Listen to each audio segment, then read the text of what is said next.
There we go. Oh, I'm prepared tonight. Samurai shampoo. Hello, everybody. All three of you.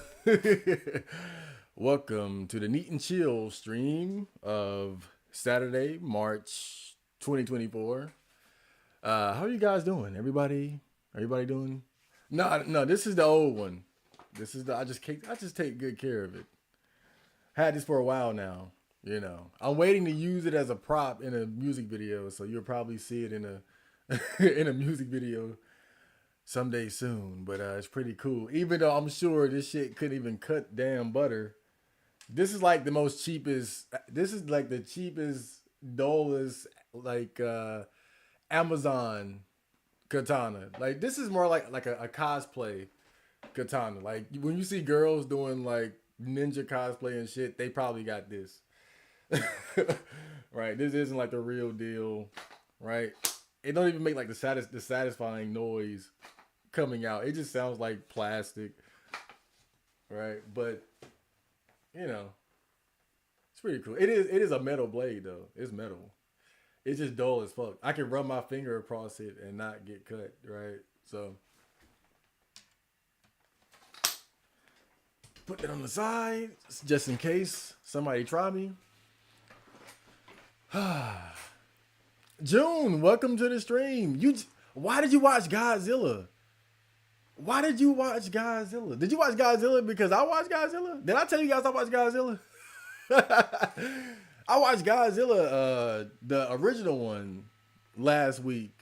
I think it was last week, like Friday. Did I tell you guys I watched it? Pretty good movie though. I was impressed by the Godzilla costume. It wasn't bad. Like it was I mean, I was expecting to see like that, but that shit just looked terrible. And it's like damn for 1950 something, for 1956 or whatever, it really wasn't that bad. And I'm thinking about going deeper down the Godzilla rabbit hole. They got a lot of movies, and so it would be interesting to kind of see like where they take the story. As it gets goofy, it's gonna get stupider and stupider, like when Mothra and shit starts showing up. But damn, I'm autistic. I love Godzilla. Oh shit, damn. Okay, so Godzilla is a autistic is an autistic interest. I didn't realize that. Damn, Jag Deep, welcome. Mo M, welcome. Redo, Gombo. I be thinking Redo and Gombo are like the same because they both use like a old historical artwork as avatars. But these are different people. These are two different people. Whoa. Redo, Gombo, welcome. Some live, some die in the name of the samurai. I can't believe how old Samurai Shampoo is. I got this great memory of one of my friends had came over to spend the night, and we were right there. We were right there in the living room watching Toonami, and I remember when the Samurai Shampoo theme came on, and he was just like, "Yeah." Oh man, this is a great question. If you've seen Samurai Shampoo and Cowboy Bebop, which one had a better soundtrack? Which had like that's? I think a lot of people would go with Cowboy Bebop. I think I would agree, but that's a good question because they both have great soundtracks. But I would have to give the edge to Cowboy Bebop because if you don't know or haven't watched both of them, Cowboy Bebop has like a more like jazz, it has a jazz centered soundtrack, and Samurai Champloo took a lot of inspiration from hip hop. It has like a hip hop rap soundtrack, but they both have like god tier anime soundtracks. But I was just thinking about that. I was gonna make that a thread on the A board, but I'm banned. And I was like, damn, like which one was better? But I think it was Cowboy Bebop. Cowboy Bebop had some sick ass cuts, bro. Like the ED, the ending theme, the real folk blues. Oh my god, dude. Like that by itself. That by itself. The tank. Oh lord, and then just everything in between. Like it's just a fantastic soundtrack. But I didn't know Godzilla was a autistic autistic cut. Whoa, damn. Well, I guess it's that now I have even more motivation to get into it. They got a lot of damn movies too. Godzilla versus King Kong, Godzilla versus Mothra, Godzilla versus Space Godzilla. I was looking throughout like the list and I was like, yo, this is a like this is a whole like Godzilla universe. I knew Godzilla was a big thing, but again, I always just kind of seen it out the corner of my eye. I never like sat down and watched it. And I sat down and watched the first movie for the first time. I want to watch the American version though before I like go any further because they made an American version right after the Japanese version came out and was very popular. Well, it was popular in Japan, and I want to see like if they fucked it up because maybe that's why I never took a liking to it because I've seen the American version. Chat Mustafa, welcome to the stream. Mustafa. Chad, how are you, my brother? Is that a real katana? Because you need to put in the scabbard normally. This is, it's basically, like I said, it's a cosplay katana. It's metal, but it's really like cosplay. This is for like hoes. this this is for like those hoes who do like ninja cosplay. If you're trying to do what's that girl's name from Dead or Alive, Kasumi, Ayame, whatever the fuck. If you're trying to do your Kasumi cosplay, then get you one of these, right? Because I mean, look, it looks good on camera. Don't get like for real, like. But I'm telling you, dude, you try to cut butter with this shit.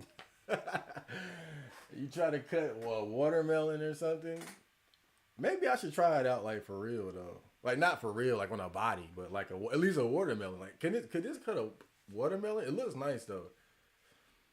Yeah, it looks nice. I wonder if it could cut like fruit, at least fruit. Damn, I don't expect this shit to cut wood or anything, but damn, could it cut fruit? It looks nice though. Shit, just ooh. And look at like the look at that. If I can get it, it's got like the like some lettering up there, dude. That shit looks cool. Oh fuck, damn. And I think it was like $40 or something. But I had this for a while, you know. Ooh. You know, if I ever dishonor the clan, I'll commit harakiri. That's the right one, right? Harakiri, harakiri. Oh shit. We can get close to the mic. Samurai Champloo is dope. It's like anime fused with hip hop. Yeah, you know, well, basically a hip hop soundtrack. You know, and it's very similar to Cowboy Bebop in that you know the like each episode doesn't necessarily have something to do with the last one. Like it's like each episode is like its own separate thing, as opposed to like a normal anime where it's just like the story is just like going beat for beat for beat. Like it's a word for that. I forgot the word, but like basically, is it non-episodic or something like that? But anyway, that like it's very much like Cowboy Bebop, where every episode is just different from the last. I think Space Dandy was the same way, but that's not really surprising. But yeah, very very good. Like there is like an underlying story, but like that part of the main story will only progress here and there. Like most episodes, they're just getting into like random trouble throughout Japan or something like that, much like Cowboy Bebop. But yeah, I haven't watched it in a while. That's definitely one I have to do a review for someday. I don't think it's as good as Cowboy Bebop though. Cowboy Bebop is just next level. But that's not to take anything away from Samurai Champloo. It's hard to outdo Cowboy Bebop. Period. Like Cowboy Bebop is what Jordan is to basketball. It's not fair to compare other anime to Cowboy Bebop. Samurai Champloo had Nujabes. Yeah, that was the group that did like a lot of the songs, right? Samurai Champloo better because it's been inspired by Nujabes. Hey, look. I'm not going to debate.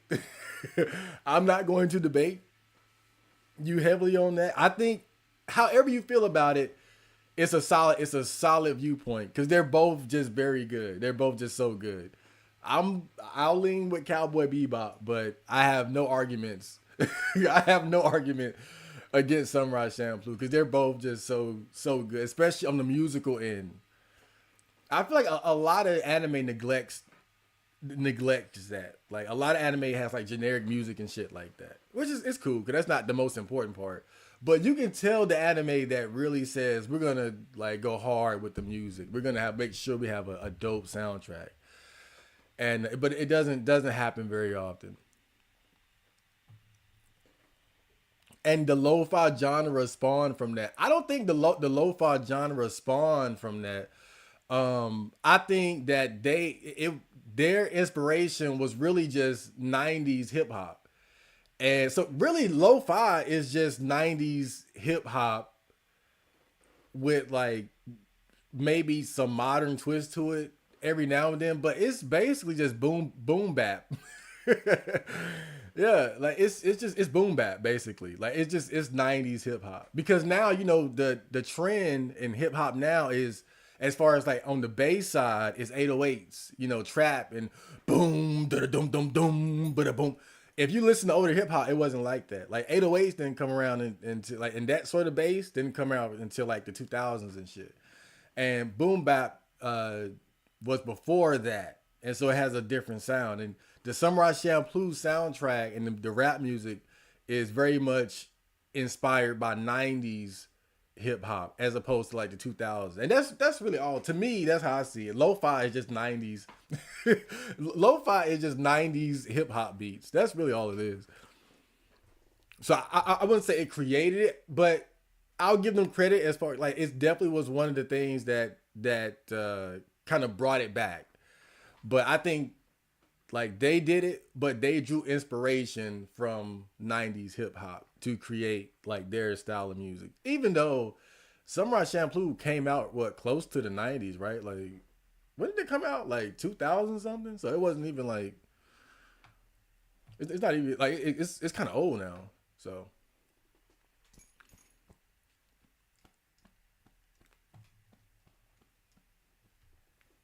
Low Tier God has tracks of lo-fi adult swim bumps, so nostalgic and fun. Yeah, I would look at some of the streams where people would like, you know, make compilations of him getting mad at Street Fighter.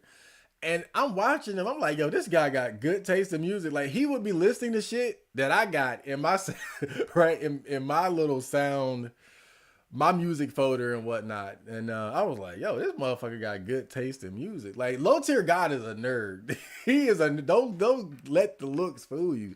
I know he's buff and handsome and angry black guy, but man, he is definitely a nerd. Like he got straight up video game and anime music all in his playlist and shit. The Irish Discord. Shout out to I think Irish dropped by the video game stream last night. Both of you guys decided to go live at similar times. Oh, see, I don't know what time apparently she goes live. I want to catch her one day live. You know, give her some support. You know, but I never know because you know it's busy enough just doing your own thing with the whole content creator shit. She's having a movie night. Oh, I gotta do another one of those. I gotta do another one of those. Yeah, yeah, that's fun. That's fun. We gotta get another one.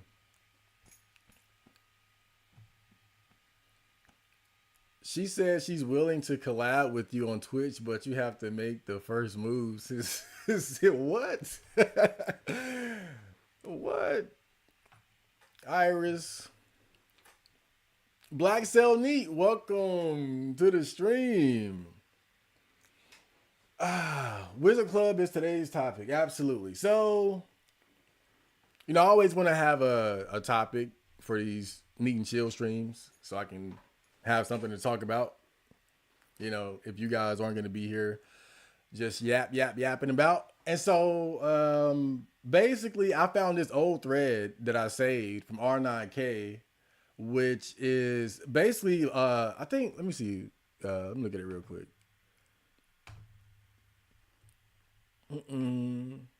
Okay, yeah. So it's a 30 plus general thread. And if you don't know on 4chan, and this is a thread that can pop up on any board, really. B, ADV. Well, boards, well, a lot of boards.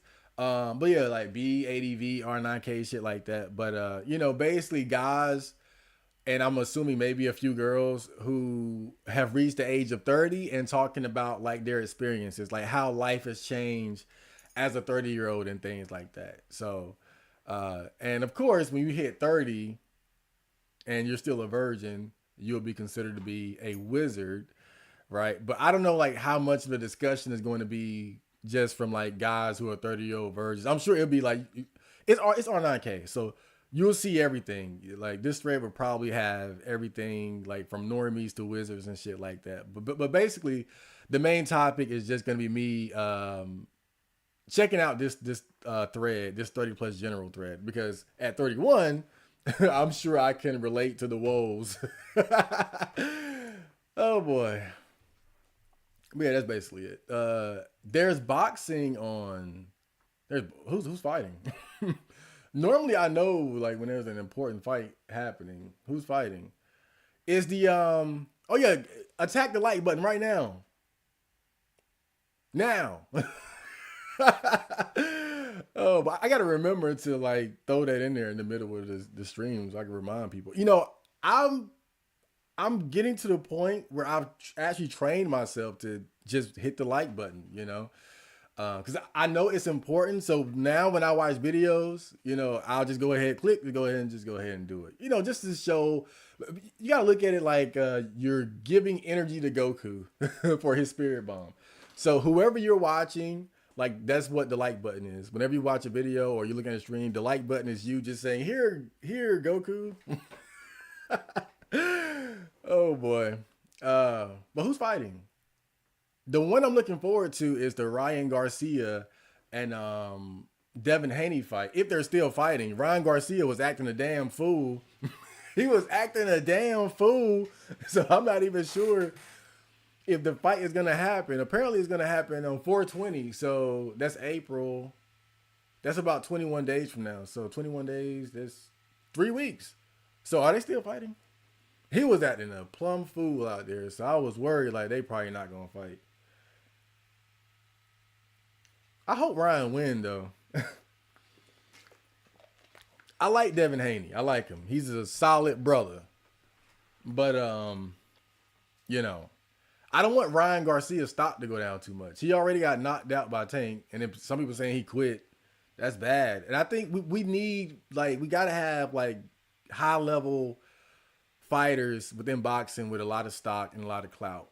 And I feel like I'd rather Ryan win and raise his clout because I think Devin Haney has clout to lose. Like he got some space to lose some clout and like he could bounce back from a Ryan Garcia loss. He could bounce back from that. But Ryan is already like everybody looking at him sideways because you got knocked out, you might have quit. Now people saying you a cokehead and all this shit. So I'm rooting for Ryan with this one. I want him to win that just so we can keep top level dogs in the game. Kimosabi Katuro, welcome. Low tier god is a Chad version of Chad Marco. That's not far from the truth. Like he's a real Chad. Like I just used it. Like I've told this story 7 times. But the Chad Marco name has nothing to do with the meme. In fact, I think I had the name before the meme was even a thing, if I'm not mistaken. But Chad Marco, the name came from my Fallout 3 character. I was playing Fallout 3 and I made a character that was just going to be a psychopath. And the way I was role playing him was that he had like 2 personalities. And that's why he got 2 first names, Chad and Marco. And that's where I got the name Chad Marco from. It was my Fallout 3 character. Oh man, I had so much fun with that character too. I would just go up to everybody with a sawed-off shotgun and just blow their fucking head off. But that's another story. And then I was like, Chad Marco, that's a cool name. And I asked my friend who I would rap with, I was like, yo, I'm thinking about changing my name to Chad Marco. He gave me the go ahead, and I was like, yep, that's it. But at first, I was just rapping under E-Man, I think. Yeah, E-Man.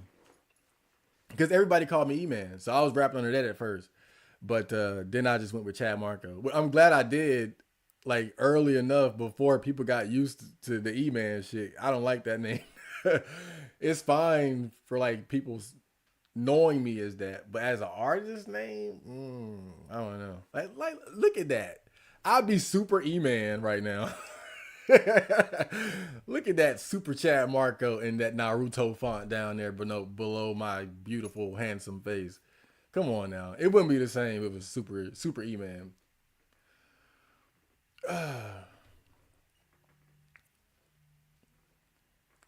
Wait, it says low tier god, the type that is the type to talk behind your back via text message, but is afraid to get in a fight or get in a confrontation. I don't know.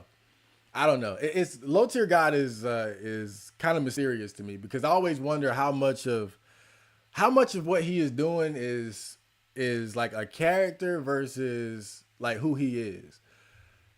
You know, because I know like a wise, strong man, and when you see him on stream, like just kind of bitching and whining about Street Fighter and shit like that. And sometimes he be cooking and making good points. But sometimes I feel like too, like he just makes a lot of like excuses and things as far as like his poor performance in like Street Fighter 5 and Street Fighter 6.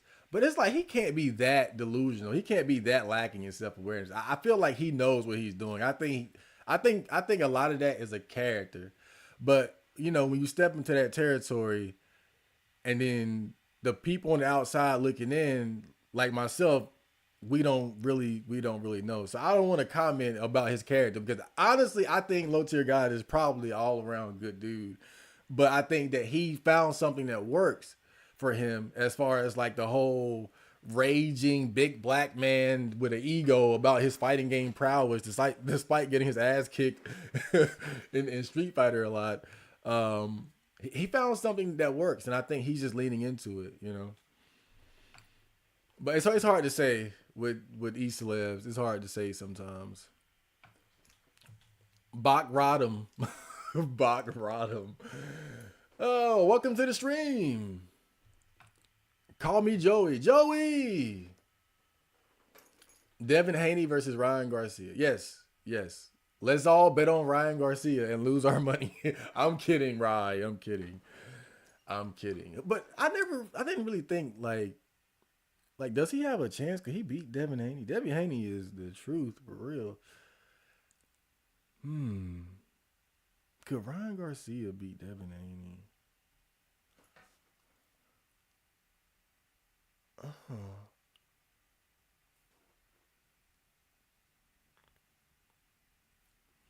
Devin Haney is so fundamentally sound.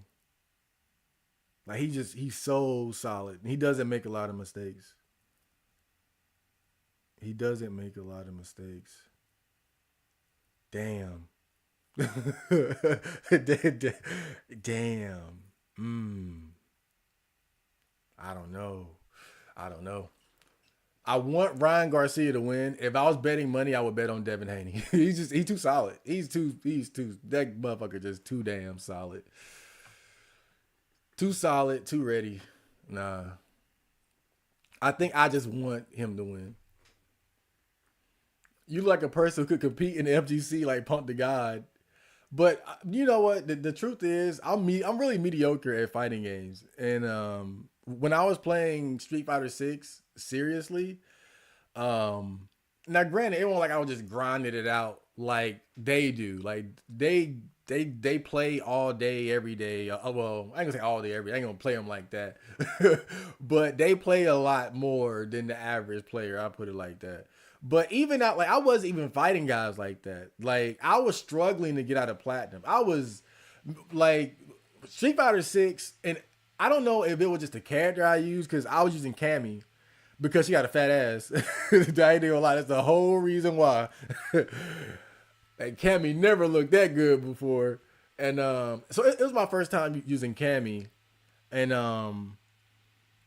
as much as I liked using her and liked looking at her butt, I think also it could have just been the fact that like she just might not be the right character for me.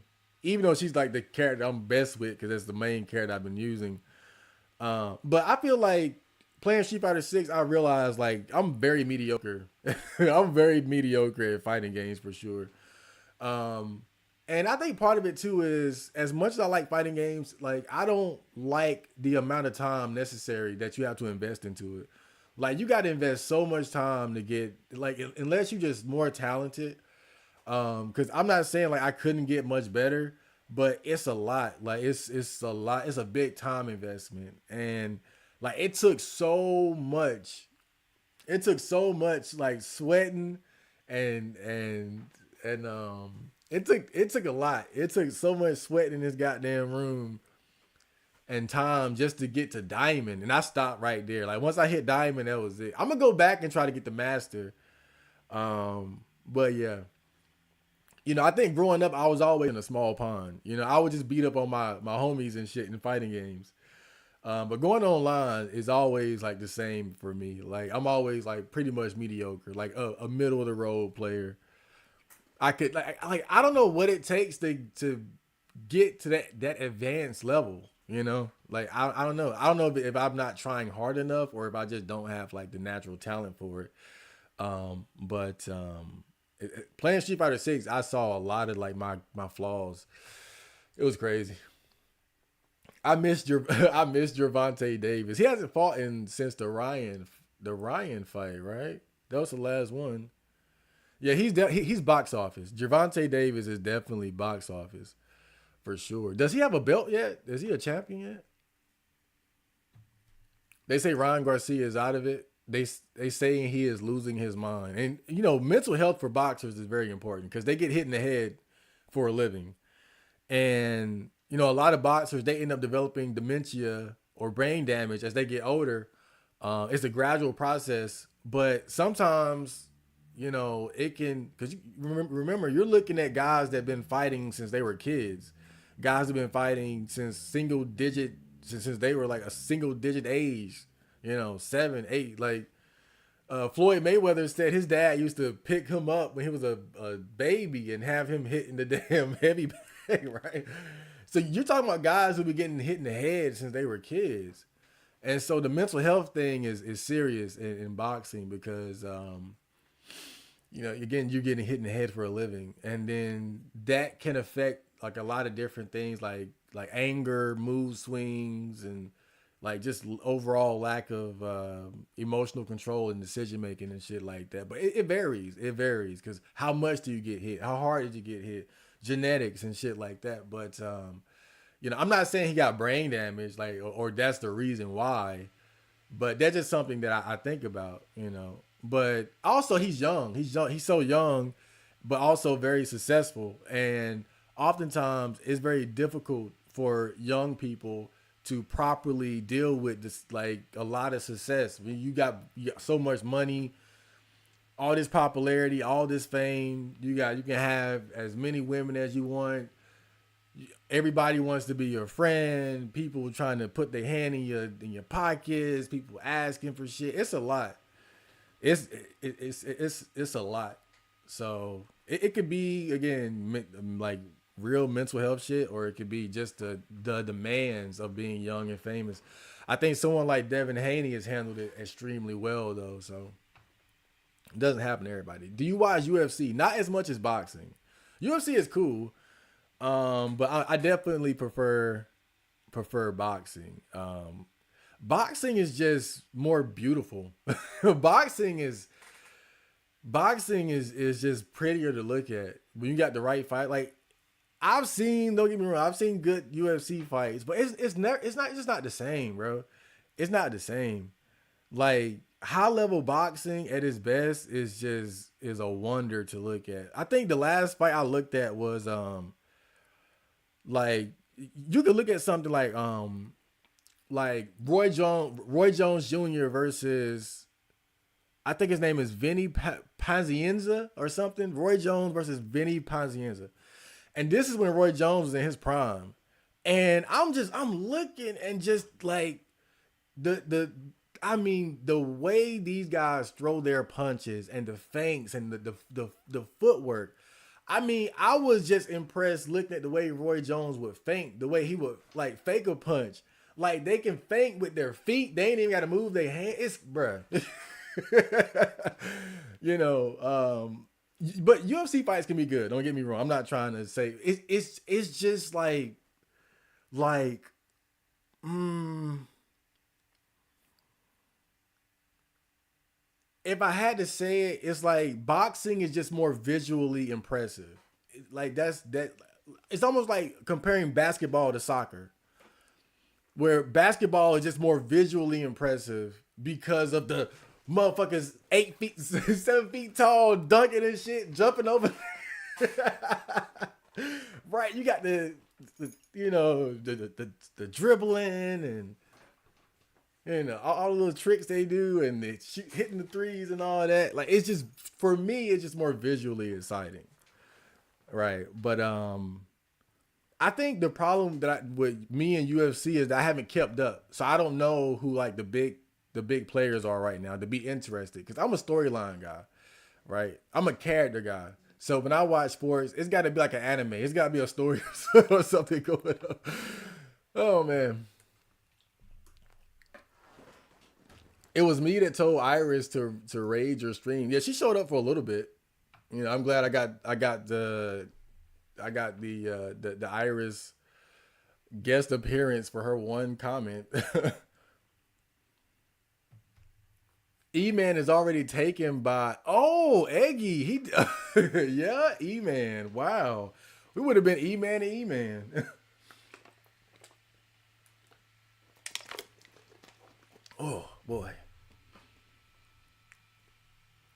I started playing Street Fighter Alpha 2. I like the soundtrack. Yeah. Alpha 3 has a very great soundtrack. I think Alpha 3 has one of the best Street Fighter soundtracks. It's a shame though, because I think the latest Street Fighter games don't really have good soundtracks. Like they're not bad, but they don't stand out like Street Fighter Alpha, Street Fighter 3 and whatnot. Now, obviously, I love the Street Fighter 3 soundtrack, but Street Fighter 6 soundtrack isn't bad so far. I think Street Fighter 6 soundtrack has been better than 4 and 5. But Alpha 3 and Third Strike, definitely for me, the best soundtracks. You know, some people like the old school one though, like the Street Fighter, Super Street Fighter Turbo soundtrack. That's cool too for like some old music, but I just prefer like three and yeah, Third Strike out and Alpha 3. The modern controls on Street Fighter 6 change the game, and they can combo the hell out of you to the point you can't move. It changes how you got to approach. Like you can't play people playing modern the same way as you would play them when they're playing classic. But it's gonna be interesting seeing how that whole modern versus classic thing unfolds going into the future. I feel like now, but at this point in Street Fighter 6, I don't see a lot of hype surrounding modern anymore. At first, people were like, even on a professional level, they were starting to look into using modern. Like I think at Evo, there was a modern player or two who got very far. I think there was a modern Chun-Li and a modern what's her name? Bitch, what's that that stud? I forgot her name. Is it Marissa? That big bitch. But yeah. But yeah, it was a modern Marissa and a modern Chun-Li. But we'll see. It'll be interesting. I wanted to see if it's like how far is it gonna go? Because my theory is that modern is being built up to replace classic eventually. Because that's what they did with, I believe, the Grand Blue game, where at first they introduced modern with limitations, and then they took those limitations off, basically making classic obsolete by comparison. And so that's what I believe is going to happen with Street Fighter, because modern has certain limitations, and I think they're going to take those away at some point, and then it's going to be what's going to be. 50 Cent making fun of Mayweather for not being able to read always cracked me up. If you can read one full page of Harry Potter book, nigga. Yeah, That's on Floyd though. That's on Floyd. I know there were some people who were saying like you know, his because his father had him boxing from a young age and was a super disciplined with him.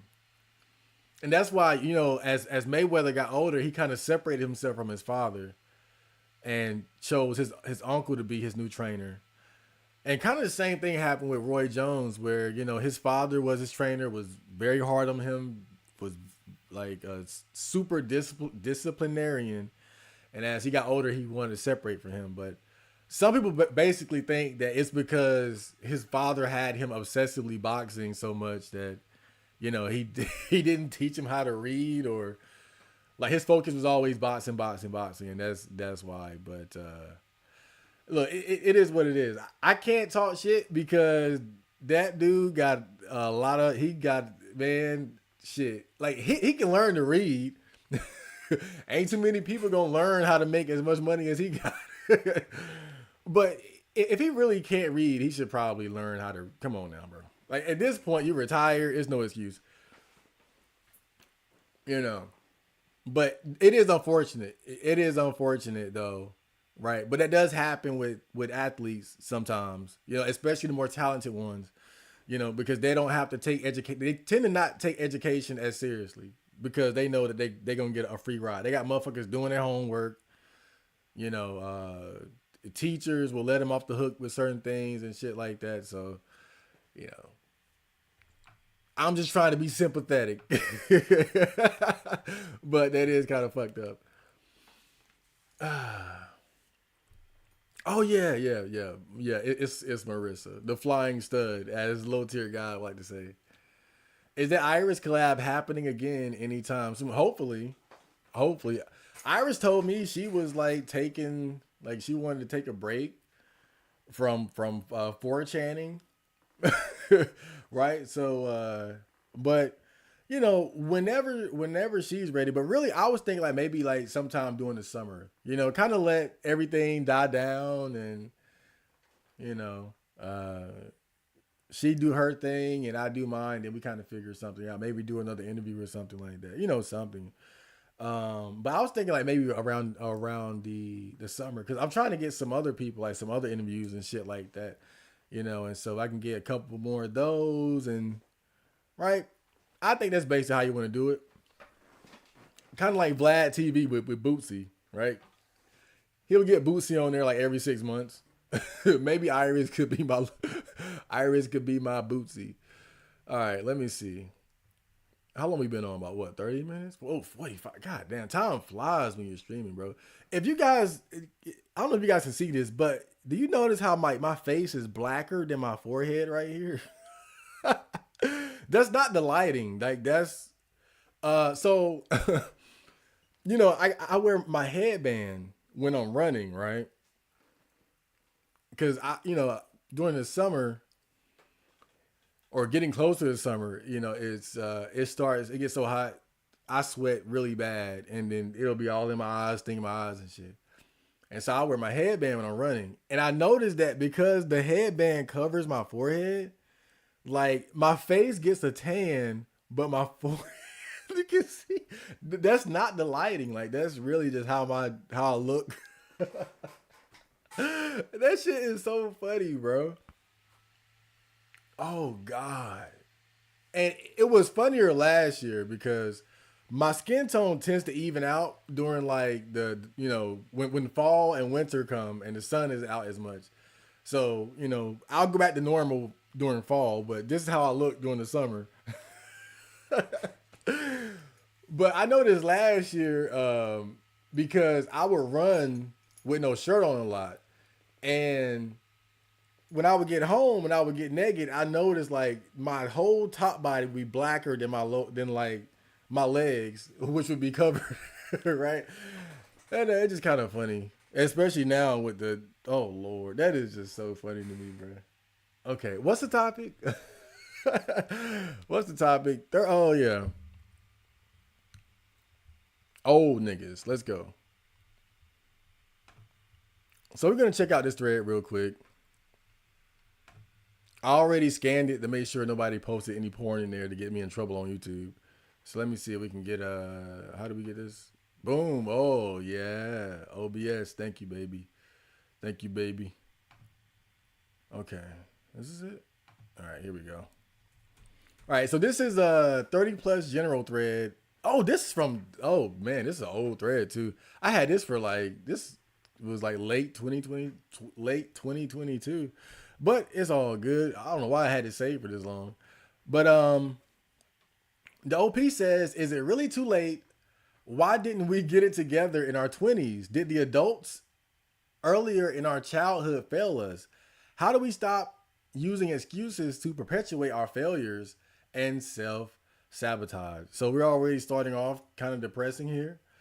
And that tends to be the general tone of 30 30 plus threads, you know, because for a lot of people, right, if you were a loser as a teenager or in your 20s and you don't start to turn things around, you know, it'll tend to just get worse as you get older, right? And so you got to do whatever you can to try to, you know, get yourself on a better course before you get older and older and older. That's why a lot of times these threads are kind of depressing, you know, because you're looking at people who you just a lot of times weren't able to, you know, fix whatever was wrong with themselves and things like that. Something went wrong with me at the start of puberty. Like my body continued to grow, but I was shattered to pieces emotionally and never recovered since then. I was able to pose as a normal human being for a short amount of period, so for a short amount period of time, but never felt any connection. Well, I wonder what happened to him to have him fucked up like that. Already 2 years into 30s, it just keeps getting quicker despite doing nothing all day. You know, one thing I'll say, because people say this a lot, and maybe this is just me, because people say that time just flies. And I think to a certain extent, like, you know, I have like weeks where it's like, damn, it's already Friday, or damn, the month is already up. But as a whole, like when I look back at my 20s, it really just seemed like a long ass time. Like I'm 31 now, and a lot of people seem to feel like by that point they feel like their 20s just like flew by in a flash. But I swear, like my 20s felt like a long damn time. It felt like a long grind. And really it was you know, at least I can say for me, as far as like, you know, my overall well-being, it was like a gradual up and up for me as far as just feeling better and better as I got older. You know, my early 20s were like the darkest period of my life. And then I would say I was able to scratch and claw and bite my way out of that, and hit my stride around like 25. And overall, as far as like my general well-being, I feel like I've been fine, you know, since then. I would say the main thing that I failed to achieve that I wanted to achieve was just, you know, making money, getting enough money to do the things that I want to do. Like ooh, I dropped the bag in that regard, but you know, at the very least, I was able to, you know, take care of myself throughout my 20s, going into my 30s, and you know, keeping myself in shape, reading, learning, just trying to, you know, carve myself into being a better person. That's why I don't feel so bad about being 31, right? Because at least I did that work. You know, I put in the work into like my character and my emotional stability and mental health and shit like that. Where, you know, at least I can say that I'm happy but broke. I'm happy and broke, so I got half of it right.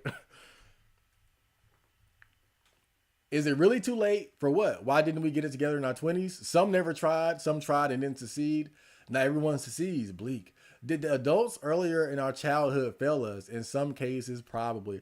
I think a lot of times that's part of it too. You know, at this point, you know, I don't play the blame game. But yeah, a lot of us didn't have very good parents. A lot of us didn't have the luxury of having good parenting where we were, you know, guided in the right direction. We lived in a household where there was proper discipline and structure, and things like that. And I was no different in that regard. And I think that definitely set me back a lot. But it is what it is. Um, I think even despite that, though, I think I could have done much better had I applied myself more. I can't just blame everything on my upbringing. I think like if I had a better upbringing, it would have been easier, sure. But that's not the sole reasoning for the lack of my successes in certain areas. Because I think I could have done much better regardless of my upbringing. That just would have made it easier. But a lot of it squarely falls on my shoulders too, as far as like a lack of concentrated effort and self discipline that I would have had if I. No, I'm playing. Oh man.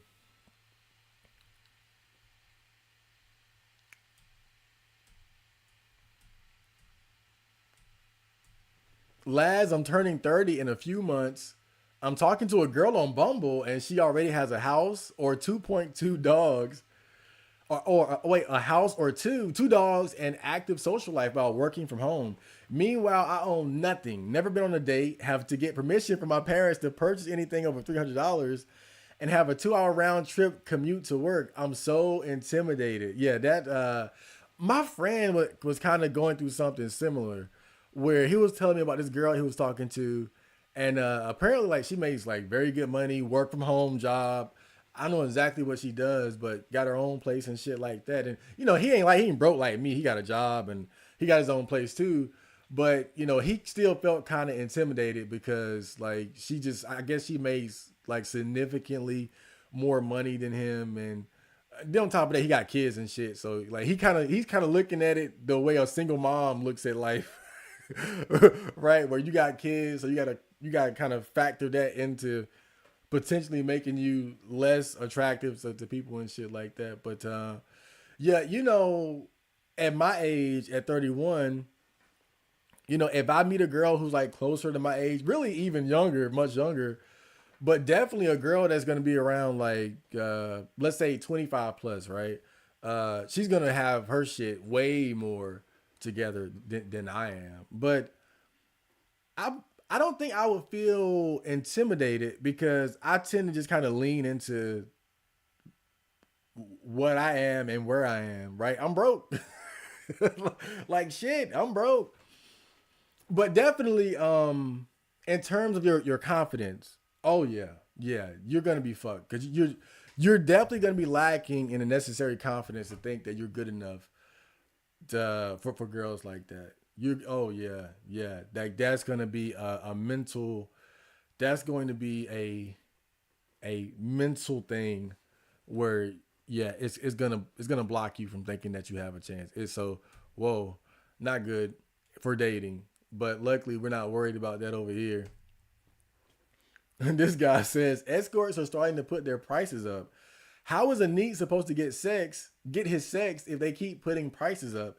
Anyone have experiences with escorts and hookers here? Good way for a robot to lose the V card as no other alternative exists. Well, look, to be fair, you always got the gorilla orc hoes on Tinder. You can, because even when I did my little Tinder experiment,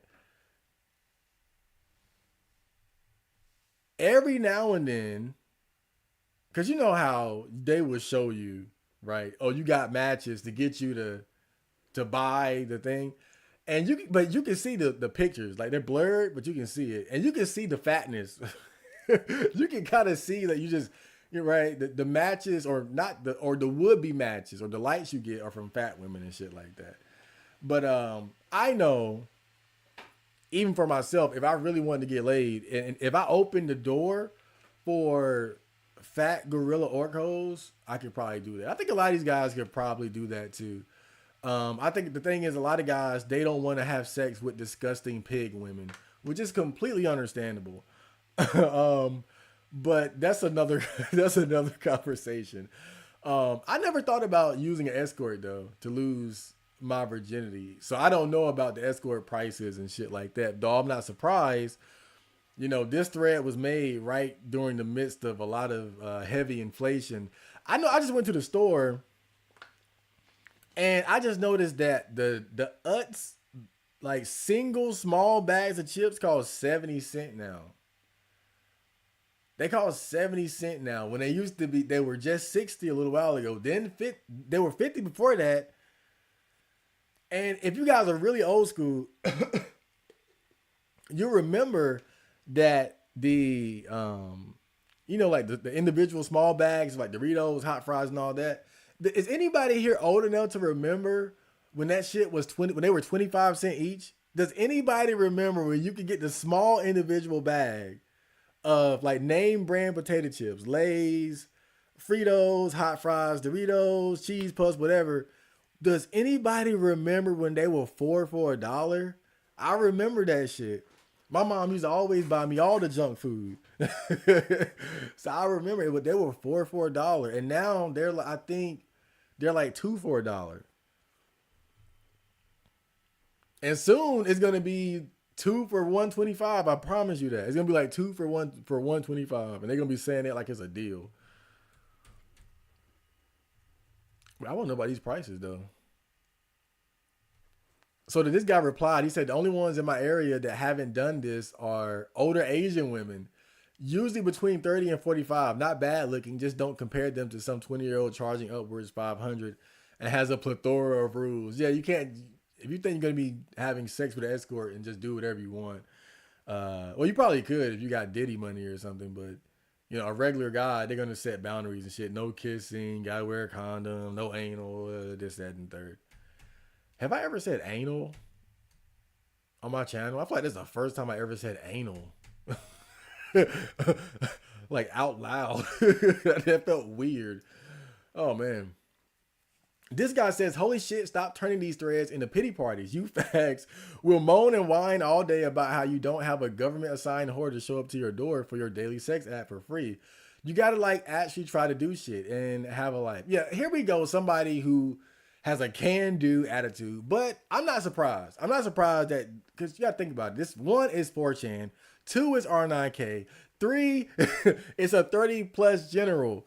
So of course it's gonna be filled with guys who feel like they failed at life and this and that. Because the thing is too, is like the expectations get higher as you age, Like, and everybody's not like me, where while I do feel bad about not having money, right? I don't care about not having a girlfriend. I don't care about not having a wife, but I'm abnormal. Yeah, a lot of these guys, they want that. And so when you're like 21, 24, even 25, and you don't have a girlfriend or don't have a wife, I can see how you could have the hope and of like, okay, I can have that if I just get on it now. I can experience that young love, well, at least 20s love. But when you hit 30, it'll feel like you really completely miss that boat. And then on top of that, you're still kind of playing catch up. Maybe you just got your license a few years ago. Maybe you just got a serious job a few years ago or something like that. So you're still kind of playing catch up. And so I can understand why people get very depressed as they age. Like, that's why you gotta fight. You gotta really be into self-improvement, and you gotta fight against the natural decay of aging and life and whatever problems that you might have, because it's only gonna get worse. It'll get worse as you get older, because you got to learn how to deal with. You got to know how to mentally deal with like new challenges as you get older, and so I can understand why these threads are just gonna be this way. It is what it is.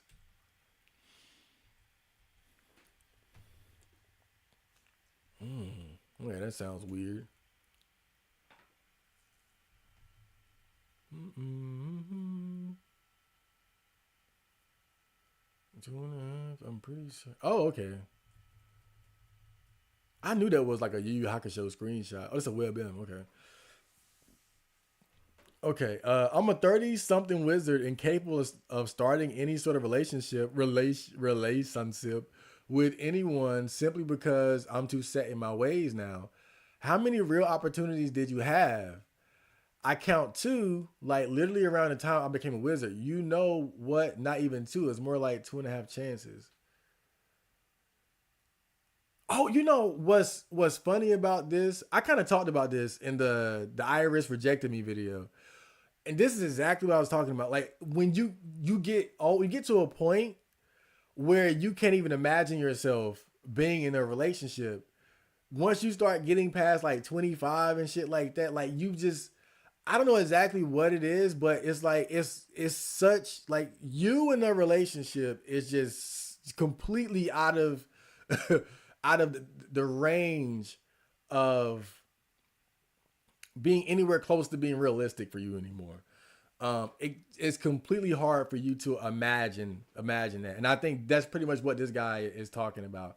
I'm a 30 something wizard incapable of starting any sort of relationship with anyone simply because I'm too set in my ways now. Yeah, I like and like that's definitely a real feeling, right? Because and I think a lot of it is just like you don't have the experiences of a relationship to kind of see how you would operate within a relationship and what that would be like. And so the older you get, it becomes harder and harder to imagine yourself doing it and doing it well, doing it and doing it and doing it well. And then this guy replied, I'm pretty certain of about 5 instances when I was literally asked, I think this is the guy he was replying to too, if I was single or and available and possible 3 more times, but I don't know for sure about those. This happened mostly during high school, college, and ended at about 26, and they all happened during a time when I was working and studying and occasionally hanging with some buddies. It simply wasn't on my radar until it was a bit too late. And I kind of talked about times where I believe a girl may or may not have been choosing. A lot of that happened like throughout my 20s, not a lot, but every now and then, I would say probably about, I would say throughout the entirety of my 20s, probably um, somewhere between like 5 and 10. But a lot of those are like, I'm not sure. Because you know how it is with girls. Like they do signals and signs and hints, right? So it wasn't anywhere close to like girls blatantly asking me out, except that one time, right? But we all know that story. That was like the only time it was like super blatant. Um, there was one time too. These were fat gorilla orcos. My friend had came over one day, um, and like he was another rapper, producer, and shit like that. In fact, it was two of them that came over, and they brought these two girls with them. And in fact, that was the night where I was recording Super Vegeta. I remember this. This was the night I recorded the Super Vegeta song, and he brought two fat girls with him. And no offense to my homie, no, because he seemed like the type of guy like he doesn't have. I'm not gonna say he doesn't have standards, but he's that kind of guy. Like he'll fuck a fat bitch. I'll put it like that. He's the type of guy he fuck a fat bitch. He probably date a single mom and shit like that. He's doing well for himself now. I think he's in a relationship and all that. But yeah, he brought two fat chicks to my house, and while they were here, we didn't really talk anything. But I remember later, I saw him, and he had asked me if I was trying to lose my virginity, and I immediately knew what he was saying, right? And what he was trying to communicate with me was that one of the two fat girls took a liking to me that night, and she's been communicating with him to get to me, and I was like, no. I was like, no, no, no. But those are like the most obvious opportunities I had. Outside of that, it was just like maybe or maybe not. They were like girls may have or may not have been choosing, but I'll never know.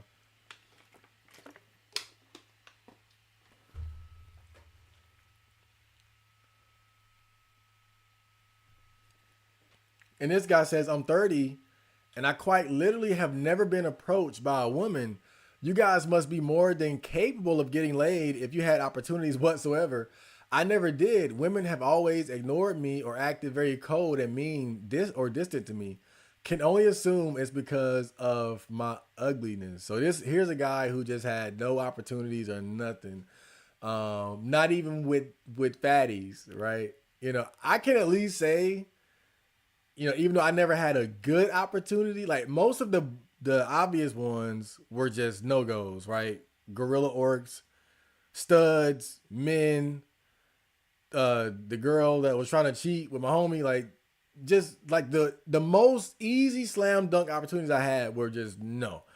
Um, Outside of that, the best I've had were just girls who were like kind of cute, and they you know just displayed behaviors that made me think they might have been choosing.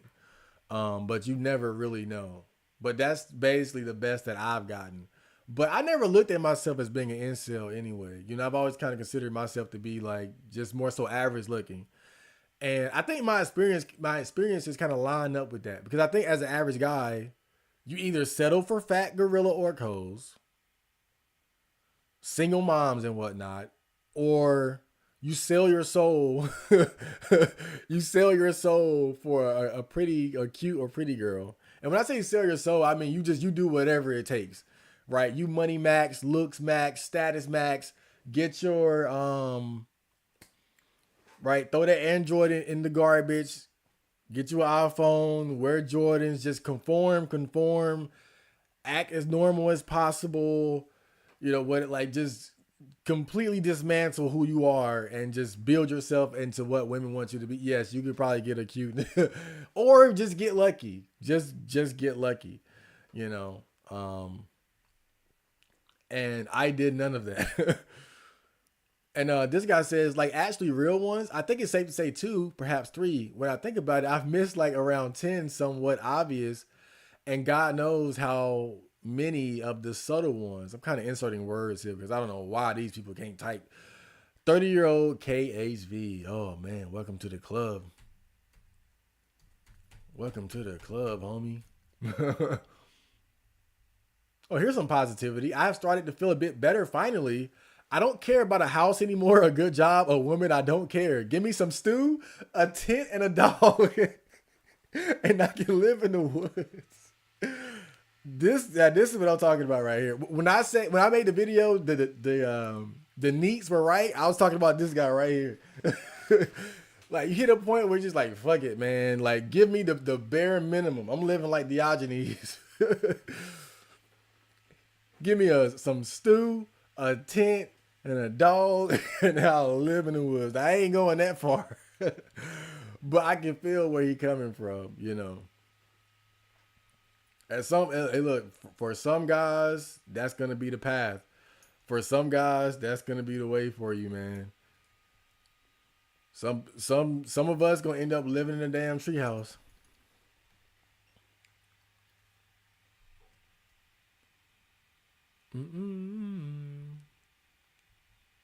Oh, this guy. Girlfriend of 12 years left me. No way I'm starting over from scratch after throwing away 12 years with this woman. See you ain't eyes in hell, gonna jump off a bridge unironically.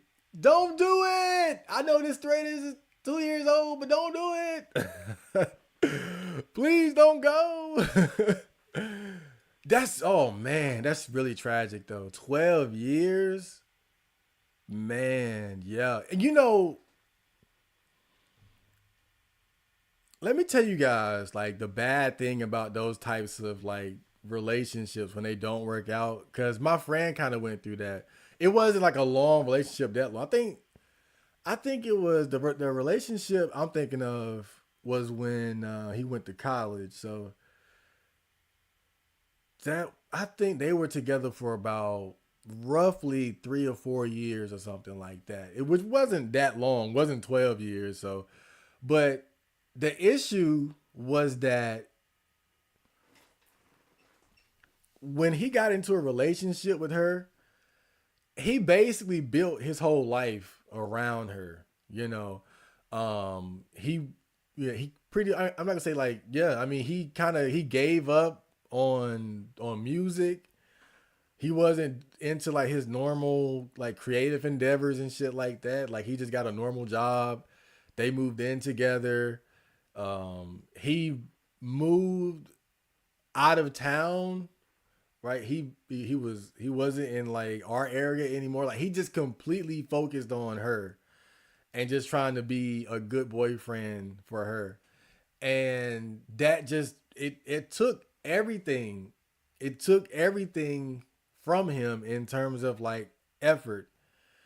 And he gave in a way he gave up on who he was before that, and everything was about her. And the tragedy of it isn't the decision that he made, but it's the fact that when it was all said and done and they eventually broke up, he had nothing to show for it. You know, that was the sad thing about it. And then after that, he was trying to be a rapper again and trying to like he fell back into just trying to be what he used to be. And I think that's kind of what can be tragic about these kind of long relationships that you dedicate yourself to. I'm not saying that a breakup always has to be that bad, but that's why you have to know who you are and stay centered even within a relationship. Because if you pour so much of yourself into a relationship, and if it ever ends, you're not gonna know what to do with yourself because you are that relationship. Like you took who you were as an individual and you built yourself for her, or she built herself for him. It can go both ways. And 12 years? Oh boy, damn. Yeah, that's harsh. That's hard right there. What did the people say to him? You only threw away 12 years with her if you hated those 12 years. Like if you are with a girl for 5 years and those are 5 really good years with plenty of good memories, how the fuck are they wasted? And see, that's a point, but it's like I said with the example of my friend. Because again, it's not as simple as like I'm in a relationship, but I'm normal who I was before. Excuse me. Damn. Let me get some water.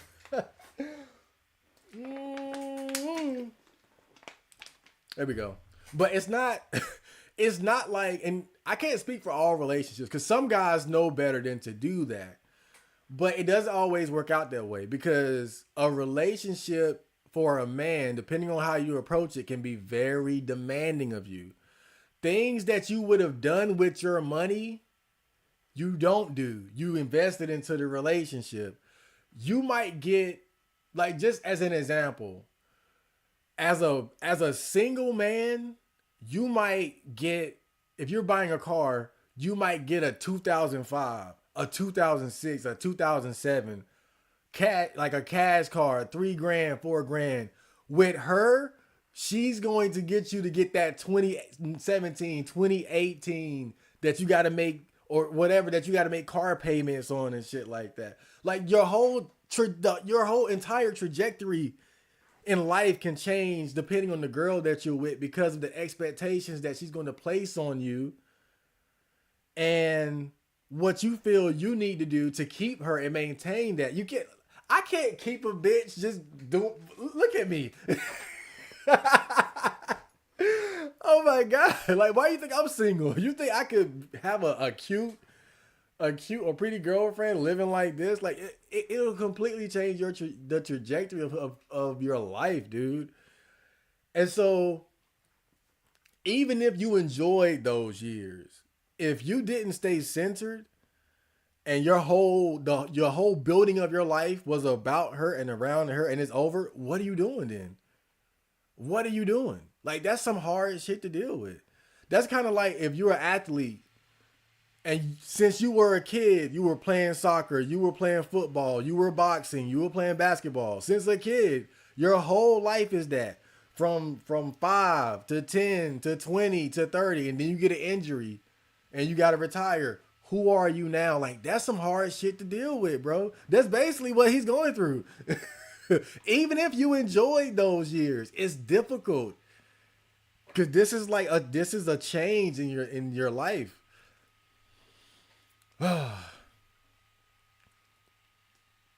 You can tell women you were in a previous relationship for over a fucking decade. How is that a bad thing? Fucking retarded normal shit. Look, it's a normie problem, but it's a problem. Normies have problems too. Oh boy, this got to be bad. He put the Kevin Spacey picture up here, and they got what? They got like 7 replies. It got to be bad. Hold up. In recent years, I've come to the realization how spastic my parents are. We are hermits, so I didn't get socialized to societal norms. My default framework is such that people are so volatile, and it's just how it is. In addition to that, I was bullied throughout school, which is what comprised the majority my outside world interactions. That served to reinforce that worldview. It hurts a little now seeing how my peers have lived for 30 years alongside me in a different reality. One that isn't a constant state of heightened alertness from one freak out to the next. God damn. This was fucked up. I'm not laughing at you, buddy. But it's the Kevin Spacey picture, bro. Because I knew this was gonna be some creepy shit. um, but when I was in school, I was pretty weird too, though. I was weird. Um, and you know, one one failing that I would put on my mom as a parent, and it isn't me trying to, open old wounds or anything. Oh, excuse me, but she definitely didn't put any effort into like trying to socialize her children, and really she didn't have a lot of time to. She worked a lot. And remember, I had a crackhead step nigga in the house, and so like most of her time was occupied by work and dealing with his ass, right? So she didn't even have like mental space to even think about, oh, I need to socialize my children and teach them things outside of like the household. Now, obviously, she did the basics as far as like teaching us to clean up after ourselves and shit like that. But yeah, there was definitely not a concentrated effort to, okay, let me socialize my children and prepare them to know how to deal with certain situations and things like that. Like if I came home crying because people picked on me and shit, she didn't really have an answer, right? They didn't have an answer. Women are I don't want to generalize. I don't want to generalize. I just had a memory because I remember like one time I came home and I was distraught. I forgot exactly what happened. Maybe I was getting picked on, or bullied or something. And my mom and my grandma was there. And my grandma just looked at me and she was like, maybe it's you. Like, maybe you need to change. And I'm like, God. Like, no real encouragement and shit like that. Like, not even trying to foster the uniqueness and individuality of your grandson and shit like that. I'm glad I didn't listen to her looking back, because now I realized that a lot my peers were the ones that were being fucking ridiculous, caring about how people dress and what your hair look like and shit like that. But man, yeah, if your parents are kind of shitty and they don't take things like that into account, uh, yeah, it can be a hard road. And then he said his parents were hermits, so they were kind of isolated. I wouldn't say we were hermits, but um my mom is naturally like a homebody. Like she's more so like a homebody type individual. She's a homebody person. And she's Jehovah Witness too. I don't know. People look at Jehovah Witnesses as being like a cult of weirdos or something like that. I never viewed it like that. Right? I got the inside scoop. Maybe I'll make a video about that someday. But but we wouldn't celebrate holidays and shit. And so, I can see how that could have attributed to my, like, what could have affected my upbringing and social skills, if you will. Because we definitely grew up in kind of a abnormal environment, where we didn't really get a lot of hands-on personal attention and guidance. There was a crackhead in the house. Uh, we weren't celebrating holidays and shit like that. My mom was a Jehovah Witness, or still is a Jehovah Witness and shit like that. Um, but I wouldn't say hermit. It was just kind of just like not really social, but not necessarily hermits either. I wonder what he means when he says hermit though.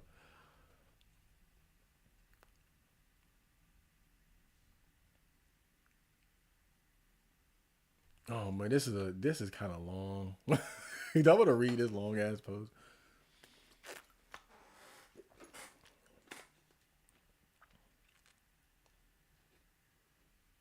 Yes, that's a little long. I think I think I would skip that one. Imagine crying about not having a positive safe space when it's bored. Get a life or get a social group on tranny cord that can massage your balls like you so desperately want. Yeah, it's because it's R9K. You can't really complain too much about negativity. I mean, it's the nature. It's the nature of the board, you know.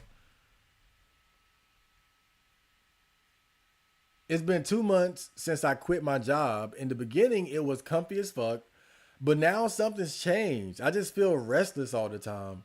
Like I'm still used to working. I'm bored, don't find the same joy in things. In my 20s, 31 now, oh, same age. Well, at least then. This was before. I love just needing sitting at home playing video games and smoking weed doing fuck all, but now I feel guilty or something. The worst part is the boredom. I dread waking up in the morning realizing I have a whole day ahead of me but nothing to do. Reason I quit my job was because it was so mundane and unfulfilling with early mornings with low pay. I developed insomnia and my depression got worse to the point that I could barely eat. I feared the same thing would happen again in my new job.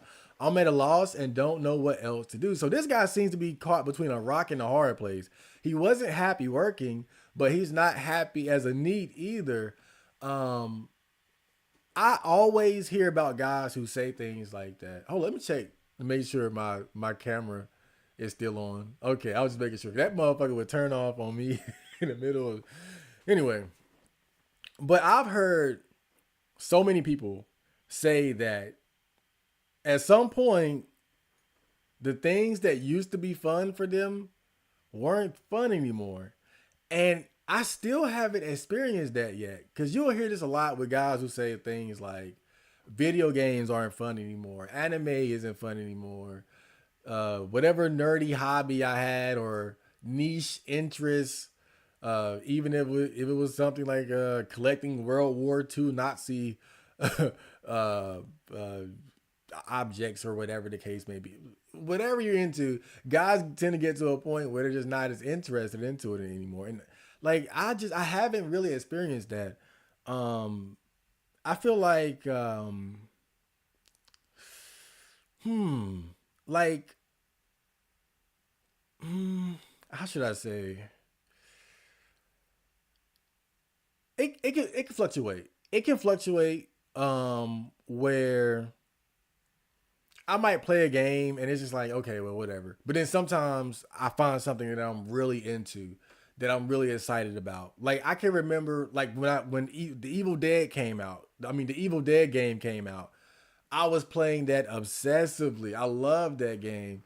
Or what's the Street Fighter Six? Loved it. Went back to playing Fallout 4 recently. Loving it, having a blast. There was a period of time where I kind of fell out with anime, but then I'll watch something like when I watched Demon Slayer, got me right back on the anime train. Now I've been watching anime again, so I haven't really experienced that. Maybe one day I'll get it. Hopefully not though. That sounds terrible. But it's not just about anime and video games and shit though, because that's not all I do. Like before I got on stream, like I woke up at like three. I ain't gonna lie, I woke up kind of late today. I woke up at 3 o'clock. No, I woke up at like 2, took a shower, got dressed, and then I walked a couple miles while listening to an audiobook on Stoicism. And then I ran the rest of the way to the gym, worked out for about an hour and some change, and then alternated between like running and walking them like my way back home. And that took about that was basically like the rest of my afternoon right there. But shit like that, right? Where and what I'm saying is like it's a lot of different things you can fill your day with. And I never feel bored. I never feel like a lacking of things to do. And I couldn't imagine being like this guy. Like I get work being miserable. Well, I loved my job, but it was part-time and easy, so right. That put that caveat up there. But I can get that.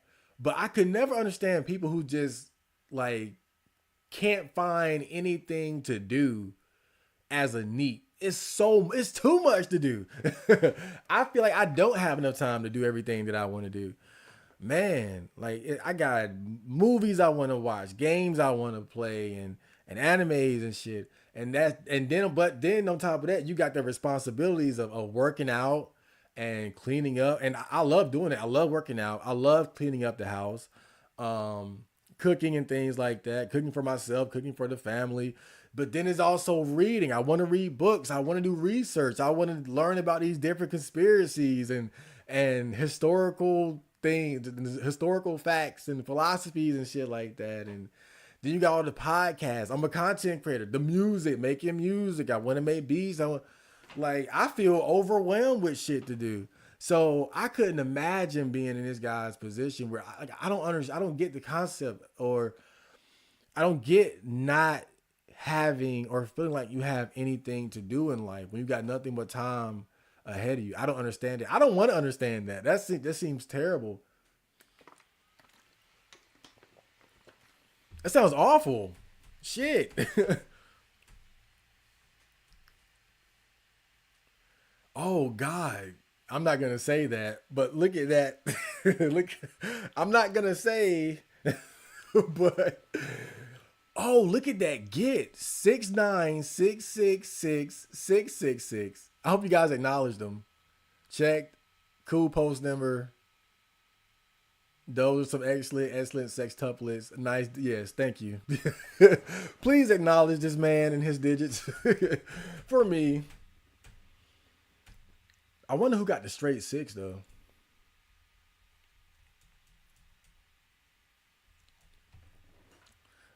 I don't even want to live in Peter Pan land. I just want a job that pays enough to live in an apartment or rent a small house with a long term partner who has the same interests as me. Literally it. That's it. I'm too ugly to attract a woman though, and therefore I have zero drive to improve my situation. I understand his desire because what he's basically explaining is a very simple, straightforward life. You know, I got my job, I got my place, I got my girl, I got my dog, I got my beer, right? But I think what guys have to understand is that a lot of times that's not what girls want. A lot of times that's not what young girls are gonna want. Like that level of like just simplicity and normie living. A lot of them they're not really looking for that. Like they want some excitement. They want to travel. They want to do like they want to be involved. They want to party. They want to make the most of their youth. They want to ride the cock carousel. They want to have a slut phase, a hoe phase, if you will. It seems so simple what he's asking for, and I'm not trying to, I'm not trying to rain on his parade. I'm just being realistic because I think I seen so many guys say something like that, and it just it's not in line with what a lot of young women want. You know, these women they're turning 18, 19, 20, 21, and the world is their oyster. You know, the more attractive they are, the more options they're going to have as far as like linking up with men who are going to provide them with the opportunities to do the things that they always want to do. They don't want to be living stuck in the apartment with you while you're working a normie regular ass job, and they're just burning through their youth with you. Like that's not what a lot of women are looking for. Not all, certainly not all, but I just think if you're serious about dating nowadays, you got to think about it more like competitively.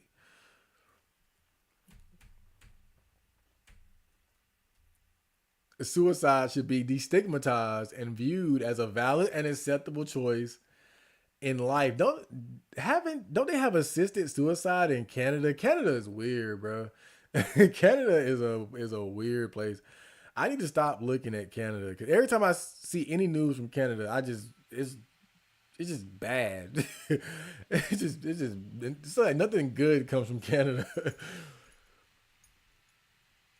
But on the topic though, like should assisted suicide be legal? Hmm. I don't think it'll ever be destigmatized, but like that is an interesting topic. I never thought about it like that. I haven't been suicidal for a long time, so excuse me. Um, but yeah, damn, that's a good question. Because certainly you have people who might have like certain illnesses or something that would just make their life completely terrible and unbearable. But I think the issue comes like, okay, you kind of have an argument when people have illnesses that are debilitating and cause them to suffer immensely daily. And then you have like older people who are just quite frankly slowly rotting and decaying physically and mentally. And past a certain point, you're not even really living anymore. But I think the issue when it comes to assisted suicide and the worry, what I even worry about is that like younger people who might be going through like a mental health crisis or something like that, who might be dealing with problems that are fixable, problems that maybe they've blown out of proportion due to their immaturity and lack of experience. And so, what about? And yeah, those are the situations that I would worry about because you don't want people killing themselves for no without good reason. Some people argue there is no good reason, but that's a whole nother debate table right there. Um, but I think that's why it will be hard to get something like that off the ground because it's just like so many people experience like suicidal thoughts and things like that, which can be very serious. And then they either grow out of it, they work themselves out of it, they get help, things like that, and so that's what makes it so difficult.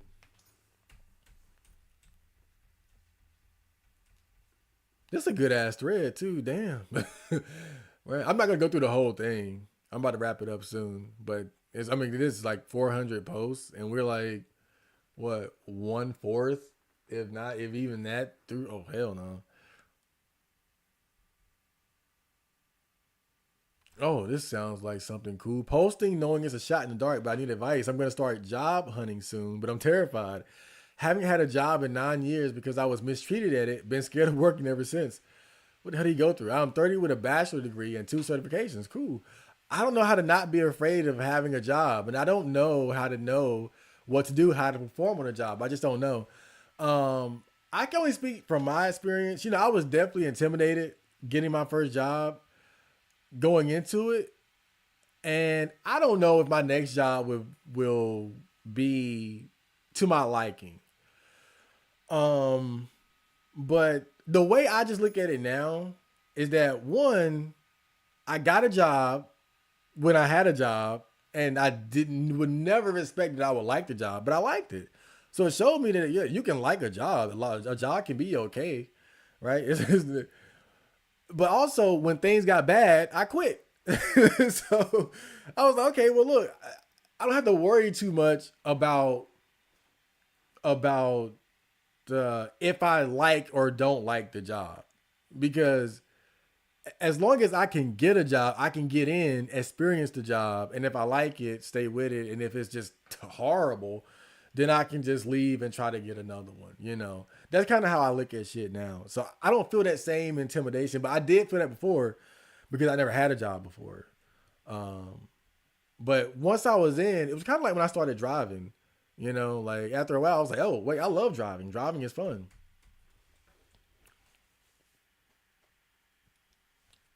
Be 30-year-old NEET, get disability benefits due to diagnosed autism. Spent my 20s being a complete hermit and just staying in my room all the time.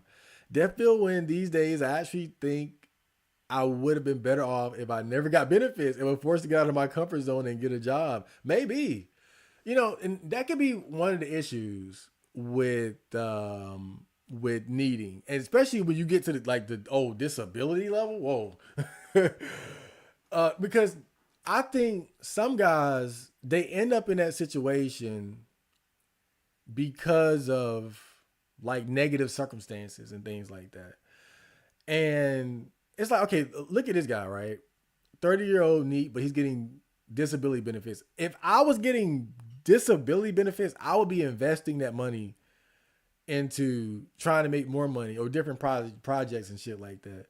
I think a lot of guys, they get in this situation, they get if they get any kind of benefits, and they probably just use that money for their own self indulgence. They probably use that money to buy, you know, junk food, processed foods, video games. Not saying I wouldn't buy those things, but I'm saying like I would be thinking of, okay, how can I take this to level up my situation so that I'm not dependent on it forever. I'll be thinking how to take that and invest it into something. But that's because I have a more optimistic mindset. I have a mindset of growth and wanting to be better and believing in myself and shit. I think a lot of guys, though, they end up in a situation they don't have that. A lot of times they're dealing with depression. They had suicidal thoughts, and the NEET bubble kind of allows them to stay in that. It allows them to stay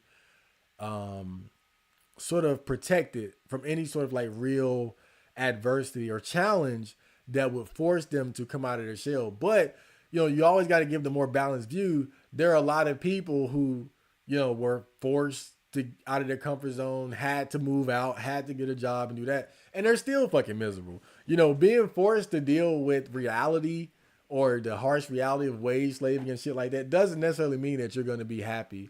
It doesn't mean that you're not going to be miserable. So I think either way, you got to play your cards smart. Whether you're going to be needing or wage slaving, if you don't have like inner peace, if you don't have the right mentality, the right mindset, you're not going to be able to make the most of it. You'll either get trapped as a NEET or trapped as a wage slave, and won't be really have the mind necessary to try to be thinking of a way out, to be thinking of a way forward. But I'll stop there.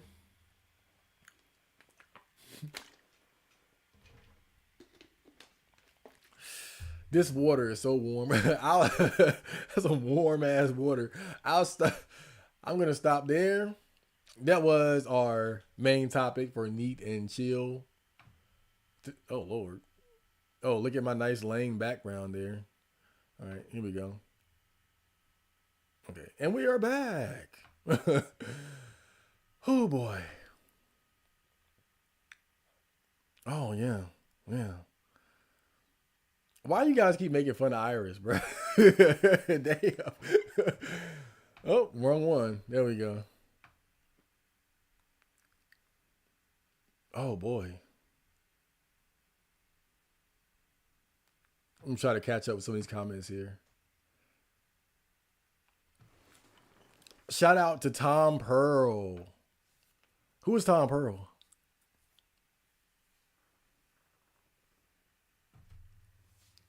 Don't be fooled. These chicks do OnlyFans. They didn't grind to the top. Look, some of them grind. Don't get it twisted. We got some hard working.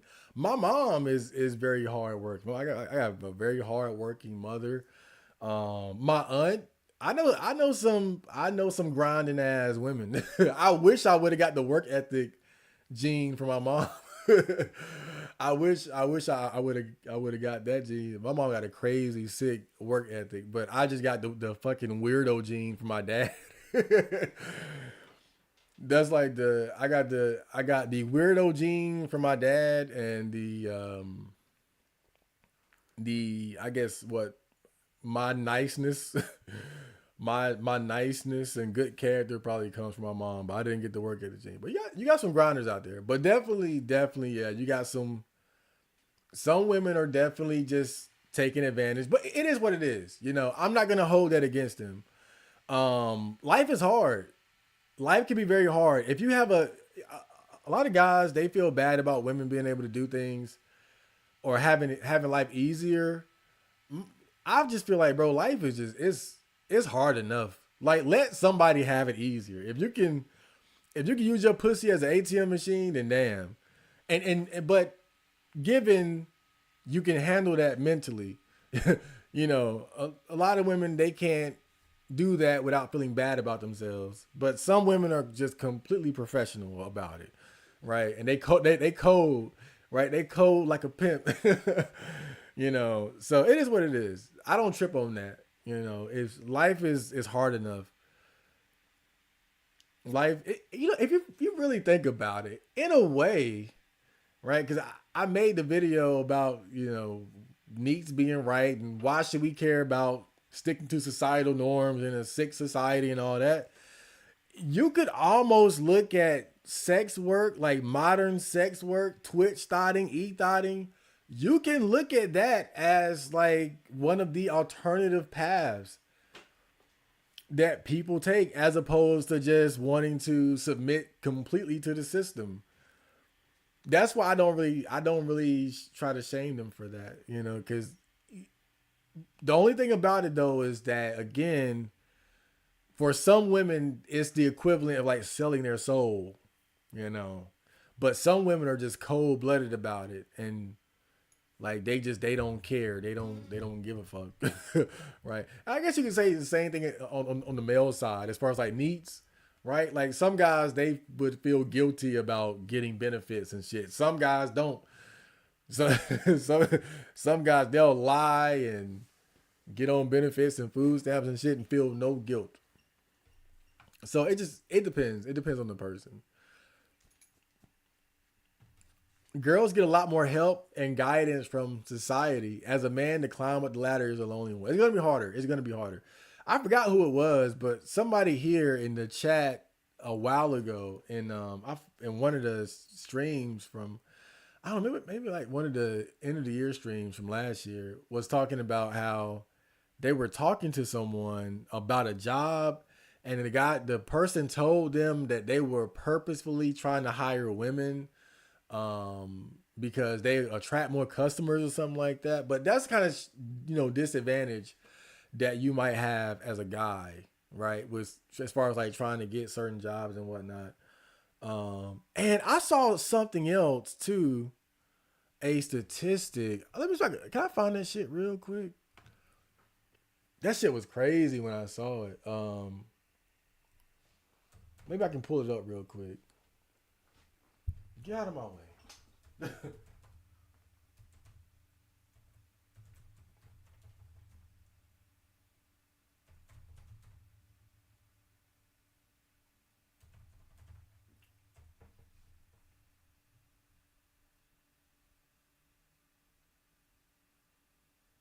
Oh,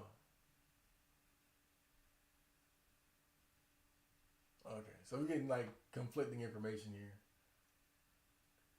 But let me see. Yeah, this is the one that I saw. So I'm gonna go off that. But do your own research. Yeah, okay. Let me show it real quick. Let me show it real quick. And switch. There we go. But yeah, new report: women apply to fewer jobs than men, but are more likely to get hired. Right. So this is just kind of one of those, right? One of those little. I'm not gonna read the article or anything, but what did it say? Yeah. Okay. Yeah. Data statistics. Women are 16% less likely than men to apply to a job after viewing it. Women apply to 20% fewer jobs than men. Mm. But it does say 13% less likely to click on a woman's profile when she shows up in a search. 3% less likely to send a woman an email after viewing her profile.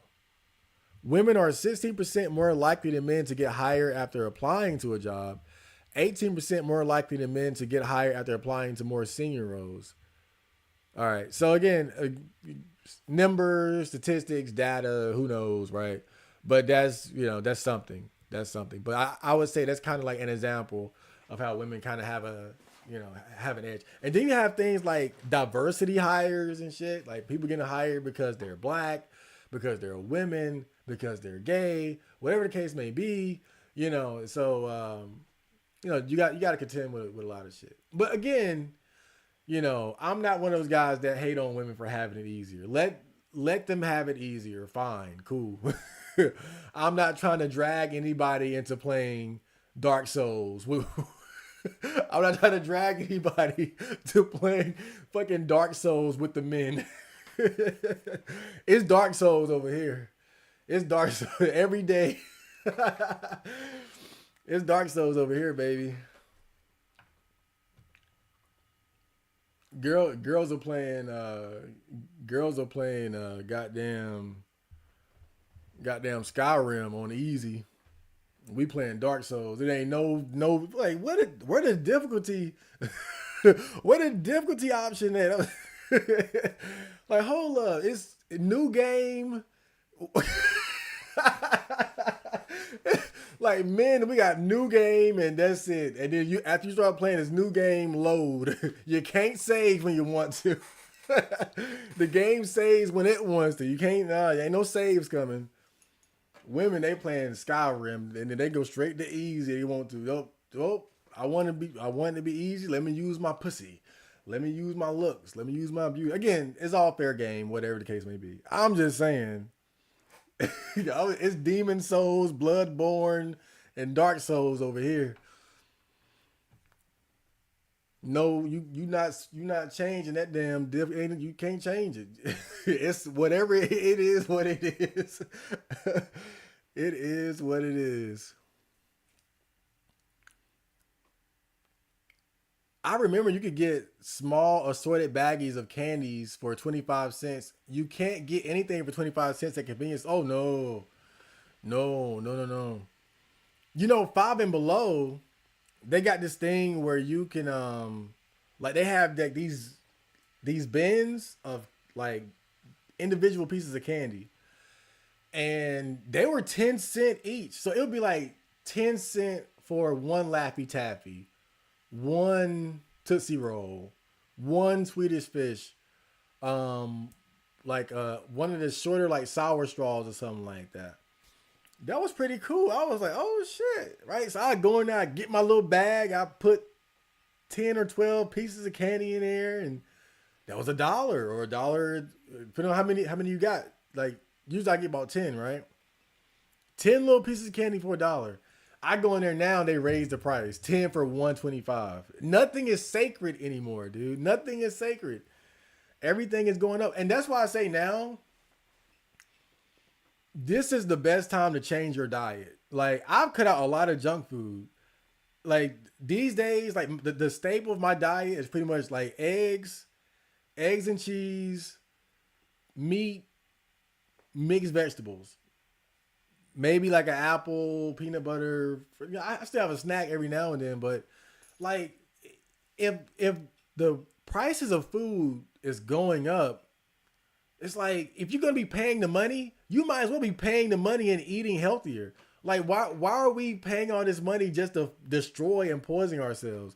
Like I've never felt more motivated to eat clean or cleaner. I don't eat perfectly clean, but my diet has been cleaner than ever this year. The combination of learning about like the toxic chemicals in the food, like the food dyes and shit like that, but also the rising food prices in general has really been a great help as far as me cleaning up my diet. Cause it's like, damn, like I'm just like if I have to spend $5, I'd rather spend it on something healthy as opposed to the thing that used to be $2 but is 350 now or four or something now. Like it's like now like why am I just paying money to poison myself? So I've been eating a lot cleaner. And I got some apples back there. I still haven't ate yet. Damn. Iris just uploaded. Oh, cool. YouTube or Twitch or whatever. I gotta remember to check her shit out. You know, it just again, man, just it's so much shit to do. It's so much shit to do. At 25 going to 26 is when I realized it's over. 27 too real. Um, you know, I feel like I never had well, obviously, I mean, look at this smile. I never had an it's over moment though. I think the only thing is like as far as like getting older, of course, like as you get older, like certain opportunities dry up and shit like that. And definitely as far as like girls, like yeah, the older you get, the more you just feel like you're not gonna get into a relationship or anything like that. But I guess I never felt bad about aging to the degree that a lot of those guys have. You know, now obviously we will all love to be 25 forever, right? But I think a lot of times it's the number that spooks you. It's the number. It's the oh I'm 25. Oh I'm 28. Oh I'm 30. But I think you got to kind of you can't look at it like that because at the end of the day, what's most important is how you feel, and how well you take care of yourself, and knowing that you're making your life better as you move forward. And it's like even though obviously I'm much older at 31 than I was at 21, I'm happier at 30. I'm way happier at 31 than when I was 21. When I was younger, I wasn't as happy. I wasn't as happy. I wasn't as disciplined.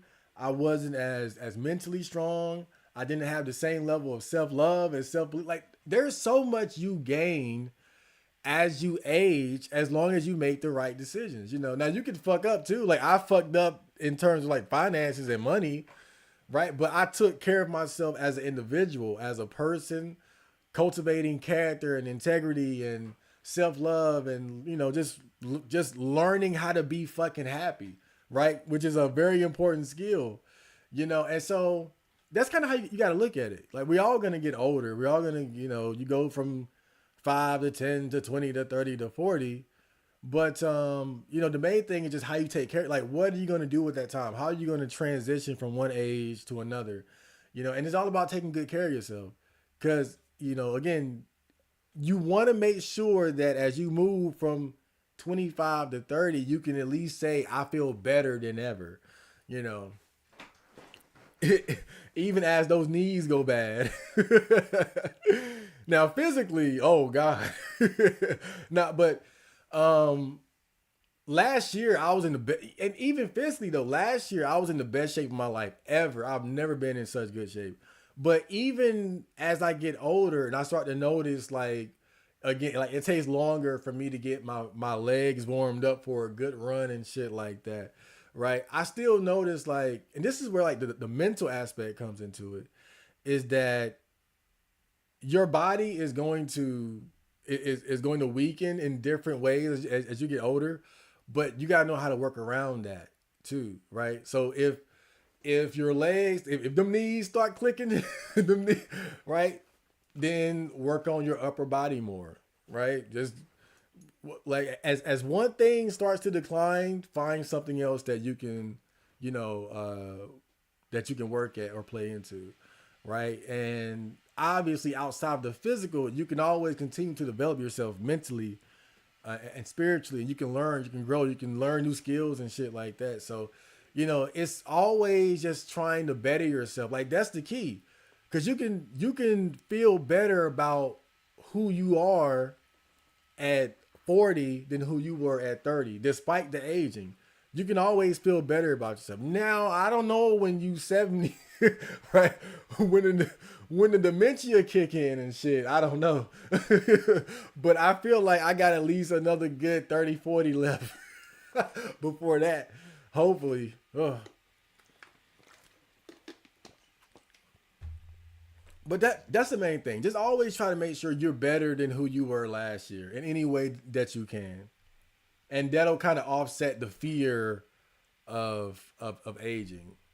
Because I think a lot of guys, they just it's over. To me, it's kind of overblown. But I get the fear. I get it. But I guess because I was happy as fuck during my mid-20s going into my 30s, I wasn't too worried about it. Because I felt good about myself. I felt good about myself and my potential, so I wasn't too worried. My brother is 6'3", 6'10", looks wise, makes 120K a year, and he still had to settle with a fatty. What? No. I hope he loves her. Maybe he loves her. Some guys, hey, I'm not gonna lie. I was at the gym. I saw a fat girl in the gym, but she was like fat in all the right places. You know, like bottom heavy. What's that girl's name? Low key dead inside. Look her up. I'm always name drop her. Perfect example. But this girl was black, but she kind of had a similar body type, probably fatter. But yeah, if you ever catch me with a fat girl, it'll be someone like that. It'll be a low key dead inside type, somewhere in there, right? Because we got to be real. We got to be honest with ourselves. We got to keep it a hundo. Girls like low key dead inside. She is fat. That's a fat girl. She's a fat girl. Like she's overweight probably. Like I'm sure if you did the math and checked her BMI, I'm like she's probably like at least overweight. But because the fat went to all the right places, it went to her thighs and her ass and shit and her hips. She got that pear shape. We don't really see them as being fat, but she's fat, right? So I talk about, oh, I don't want no fat gorilla orc hoe, right? But a fat girl with the fat in the right places, that definitely does it for me. But you got that. You got to be careful with them too, because we catch them and we see them when they young, in their 20s and shit. That's not gonna be cute when they 35, 40. That's not gonna be cute as they get older, and they have a child, two child, and if they don't get into fitness and working out and shit. Oh, that ain't gonna be cute forever. So you gotta be careful with them. But I just think that's kind of important because I'm always talking about the gorilla orcos, and I don't want gorilla orcos, but I'm just saying, fat can be sexy as long as the fat is in the right places. But I'm assuming by the way you're describing this situation that she ain't that. She ain't low key dead inside. She a gorilla orco. And if he loves her, then fine. If he doesn't feel that he's settled, then I'm not gonna rain on his parade. I'm not gonna shit on him. Some guys just have a type. Some guys have a type. Some guys are willing to look past certain things. So, that's part of it too. But a lot of men just don't have standards. A lot of men settle. A lot of men don't have standards. And man, it's just like the saddest thing to me is when I see other men trying to shame other men for having standards. Like that shit, it hurt my heart. It hurt my soul. We got to do better than that, man. I hate seeing that shit. Like we should be encouraging each other to have higher standards and shit like that. I'm not saying again she gotta be an Instagram baddie. She gotta be like or nothing like that. But I do feel like it's like women are gonna do that anyway. We already know how women get down. But for the men to do it, we gotta stop that. We gotta stop that. Encourage your bros to at least get a woman of healthy BMI. Have you tried working DoorDash? I would. Oh. But I need to get my license first, and we're actually working on that, because I've had a permit for the longest time, but you got to get insurance before you can get a license in my state. You got to get insured first, so that's been the holdup. You got to get insured first, but me and my mom were discussing that, so our plan is to try to get my license by the summer.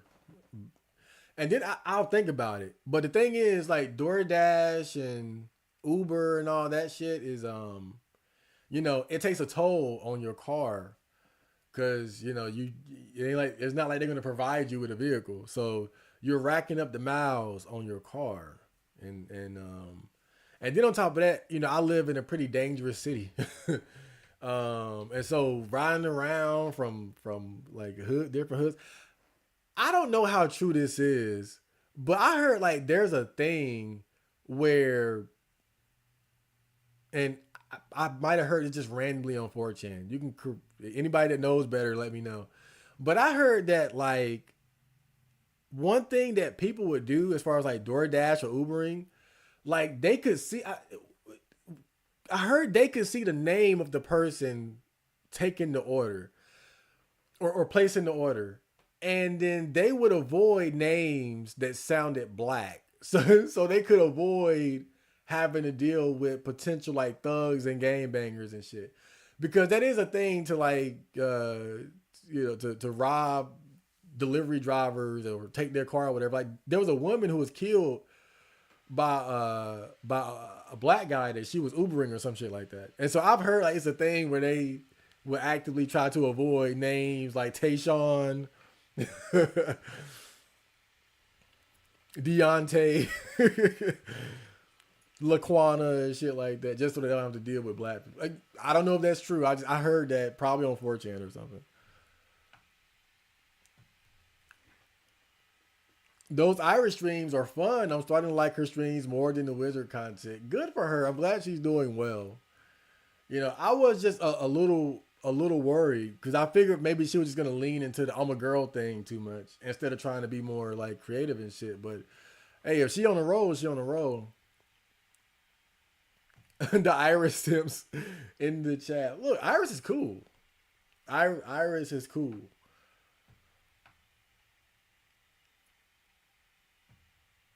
It says simping is ugly. Look, that's tricky too though, right? Because I like Iris. I like Iris as a person, and again, I would like to collaborate with her going into the future and whatnot. And I got nothing but good things to say about her. And so it's like where do you draw the line between like just simping and right? Cause it's kind of like okay, 'cause this is kind of interesting because I'll have people coming to my chat talking about like Eggman or something.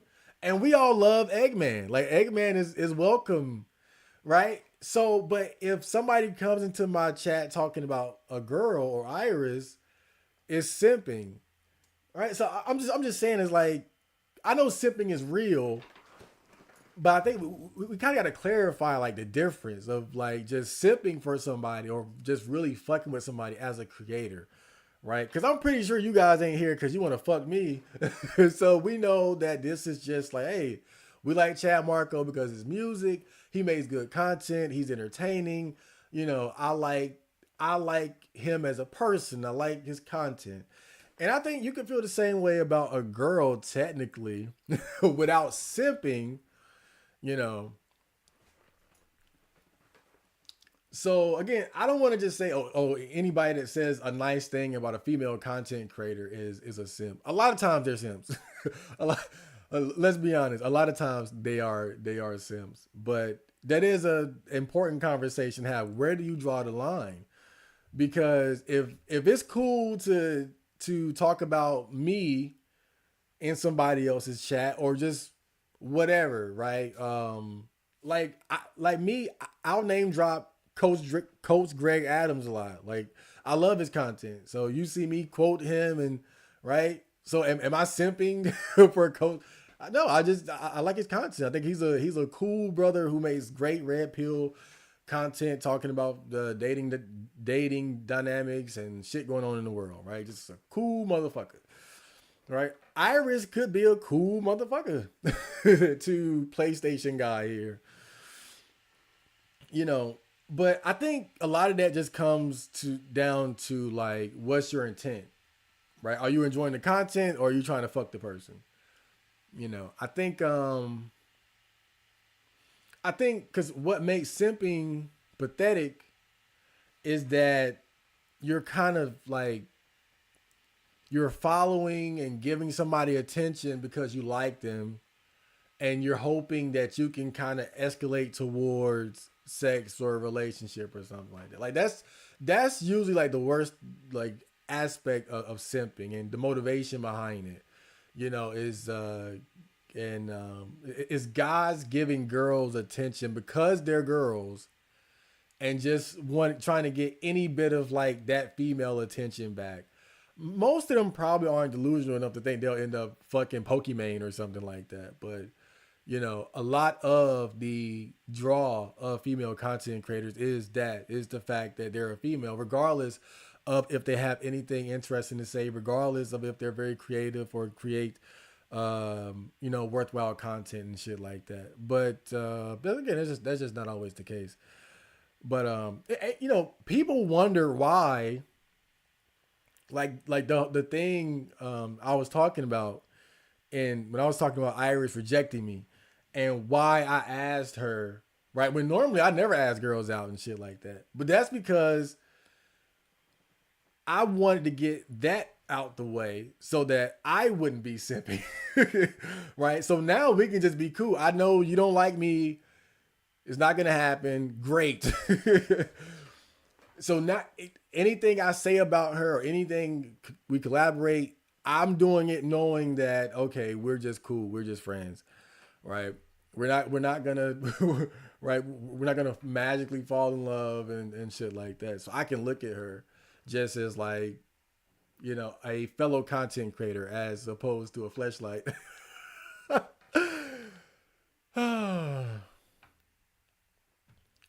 Iris would drop everything in her life and hook up with a random NEET in her chat. Look, do you guys know how Iris lost her virginity? And this isn't me putting her on blast. In fact, I probably won't even talk about it because she talks about it all the time on R9K. In fact, I'm not gonna say it here if you don't know. but Gambo-san, I like you, but you're wrong on that one.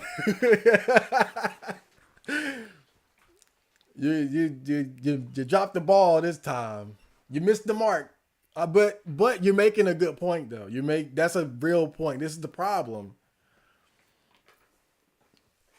This is the problem. Like some guys, they they're kind of like they're just orbiting really. They're orbiting hoping that they'll get the opportunity. Hoping that they'll get the opportunity. I haven't done anything like that since I was like super young. Like I probably like what 21 or something like. Oh god. Yeah, you gotta really extract all this because I think a lot of us have like natural simp tendencies, and you gotta really make a conscious decision not to succumb to those feelings. Iris just wants attention and an e-girl career. She's narcissist. I really don't see that. I don't see the narcissism, right? I think a lot of her behavior is just normal, like normal e-girl shit.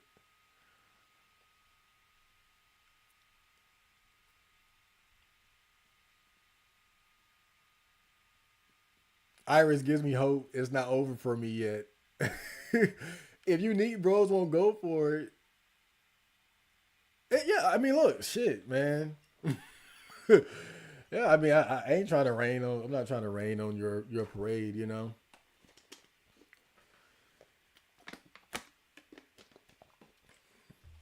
Hey, look. I mean, look. I shot my shot, but I'll say this though: if you're gonna shoot your shot, just do it. Right? Get it out the way. Because there's nothing wrong with like if you like her, let her like somebody or whatever. Like slide in the DMs or whatever. Yeah, just let a bitch know. Right? That's cool. Like the worst thing is when right you obsessively follow the person and chase after the person and then start donating and all that shit, hoping that that's going to lead to a relationship. That's where it really gets pathetic. That's when it's bad, right? But it's nothing wrong with liking a girl's content.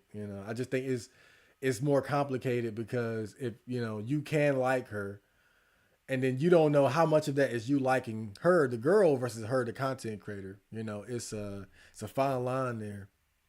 Steve, welcome to the chat. Big Steve. you gonna you gonna learn one day. I feel like he's probably trolling a little bit too, though. He doesn't sound super serious about it. I'm the one that actually shot the shot.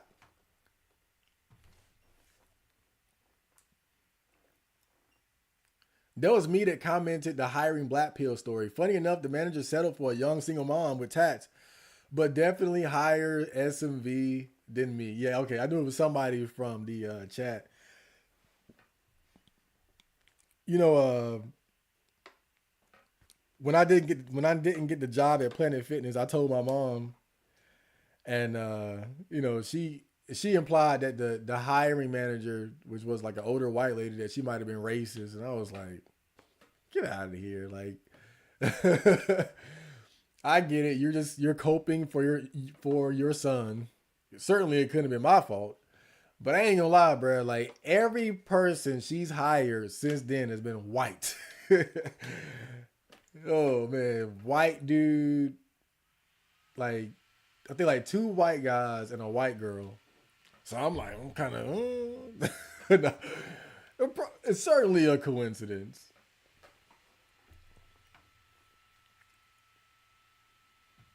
Single moms generally get paid more too. Yeah, combine their check with that goddamn child support. Chad Thundercook. Edon. There's no toxic chemicals. You'll be fine. Go look at the poison in the food video. I broke it all down. We got sources and all that.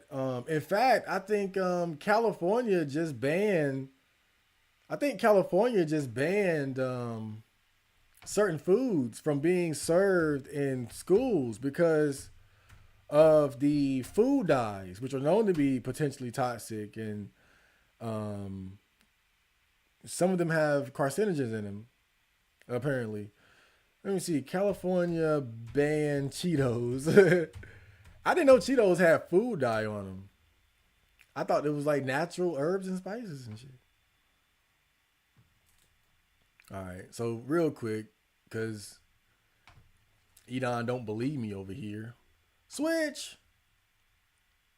Oh, hold up. That's the wrong one. Okay. See, look. Hot Cheetos banned in California schools. Snacks with artificial dyes targeted in new bill. California seeks to ban Cheetos and Doritos in public schools.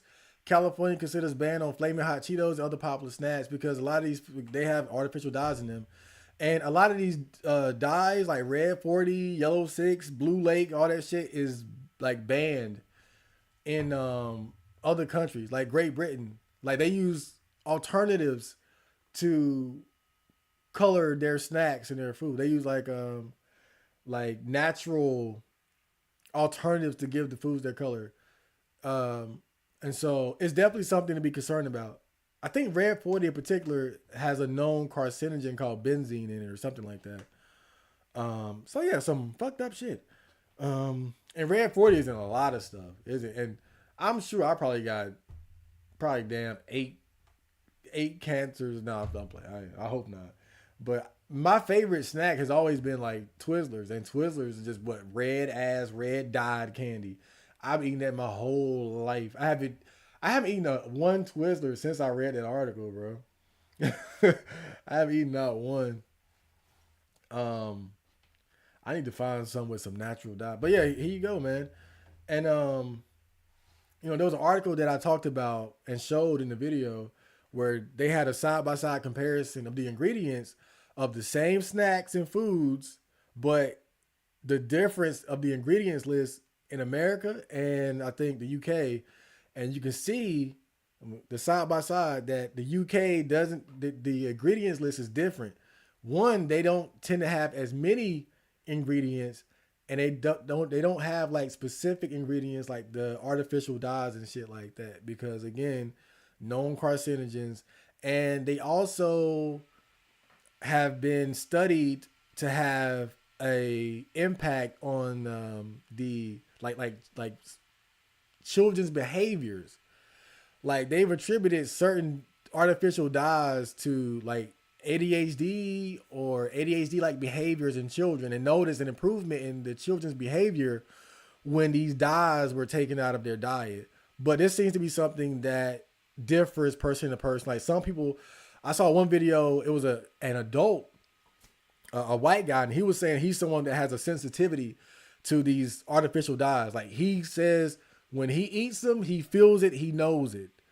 So like again, this is the problem when people try to say, "Oh, this thing is absolutely safe for everybody."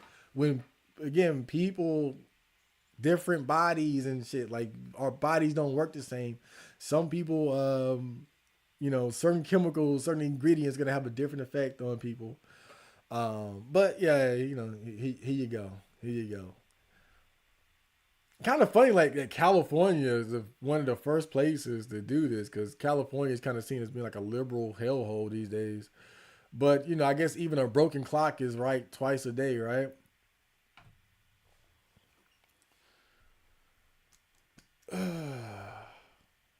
McDonald's prices are higher now. They really want us to eat healthier. Nah, I don't think it's that they want us to eat healthier because everything is going up. Everything, healthy food and unhealthy food. I'm just saying, as a consumer, right? If everything is going up, if healthy food is getting higher and unhealthy food, you know, you might, if you're gonna spend the money, you might as well just eat healthier. Yeah, right. Like that's how I look at it. If you're gonna spend the money, you might as well eat healthier. Like to me, I look at it as just more motivation to eat healthier because it's already depressing going into the store and seeing the price of everything just going up like crazy. It's like, well, how do you make yourself feel better about it? Maybe grow your own food. But for me, it's been just buying healthier food. I'm like, well, look, if I'm spending all this money, then at least let me not continue to just, poison my body to the extreme every day. And I already feel a lot better, to be honest. I already like feel better. One thing I did notice though is like um doing intermittent fasting, I could eat a lot of junk food and I wouldn't feel too bad overall. But like after immediately after eating, I would feel it. But after that, I wouldn't feel too bad.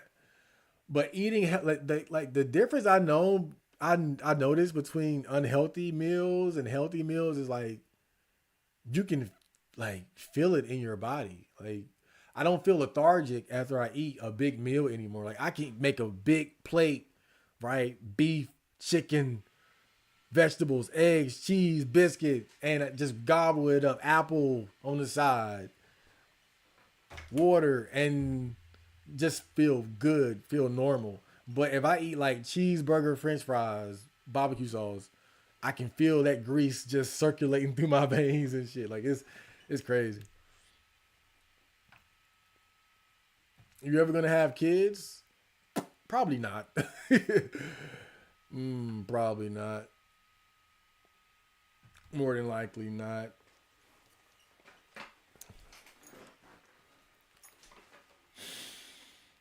Yeah, that's yeah. I feel like the only way I'd be comfortable having kids, like I would have to have a lot of money, right? That's why I say, like that's probably the only way I feel comfortable having them. I think having kids is for maybe not necessarily wealthy people, but people who got good money, like decent money, at least. Having kids outside of that is going to be suffering a lot of times. It's going to be suffering. And that ain't for me. That ain't for me. If your kid has to go to public school, or maybe I should say, if my kid has to go to public school, I ain't got enough money to have kids. I wouldn't even want my kid to go to a damn public school. So nah. If I ain't got enough money to have them in a private or a situation where I can homeschool them, then I wonder though if you homeschool your kid, how do you deal with the socialization aspect? Because if nothing else, going to public school does like it's fucked up, but you get to socialize, right? You get to rub elbows with your peers and shit like that. So I wonder how homeschoolers do that. How they deal with that, right? You can like enroll them in the sports or something, right? Like I don't know. Oh boy, it's getting late. I'm looking. What time is it? 11:18. Oh boy, I haven't eaten all day. I've eaten all day. It feels so good, like having a hard workout on an empty stomach. Like you just feel like an animal. You feel like a beast. Like ugh. You would think you wouldn't have the energy, like, and maybe I don't know. Maybe my body's just different. But I love intermittent fasting. Like I ever since I discovered that shit, like Like I love that. I do not like eating all throughout the day anymore. I keep everything contains like a 6 to 8 hour window of eating. And I like to work out before I eat my big meal, you know. And like when you working out on an empty stomach and you got that hunger in you, boy. Oh my god, it feels good. Like that shit is fun as hell. But you got to push yourself a little bit more sometimes. Low key dead inside over Iris. I mean physically, but it depends on what your type is too. Because some people look at her like a pig. Like she just fat to some guys. Everybody into that. So I think for me, yeah, I would say that. But I would still pick Iris over her though, because low key, look at her name. She's telling you I'm toxic. Low key, dead inside. You about to have a toxic relationship up front. She ain't hiding it. She's a sex worker. She's a super attention whore. She's not a. She's not even like a content creator like Iris. Like she just look at my big fat ass. Everybody, nah, nah. And I'm a believer that baddies don't make good girlfriends. Baddies don't make good wives and shit. At least not good like girlfriends or wives that would not have you fucked up. It's kind of like that song. If you want a happy life, get an ugly wife. Now I ain't saying she gotta be ugly, but definitely a girl like low key dead inside. You already know that relationship gonna be toxic as fuck. You win for it. You win for it. You up, man. Like it's funny because whenever I see a girl with a fat ass, like I like it, but I don't because it's like I know like you got a fat ass, like you gonna be toxic. 9 times out of 10, you gonna be toxic. That fat ass is gonna give you the equivalent in ego. Your ego is gonna be as fat as your goddamn ass. And then just the especially if they're obviously showing it off and shit like that. Come on, bro. You stepping into the world of a super attention whore, then a suit like yo. Oh, I would take an Iris over a low key dead inside any day, any day. Only thing I'm encouraging is getting an AI robot girlfriend, uh, wifing up some ran through hag. Wait, only thing I'm encouraging is getting a yeah. Look, I'm all for it too.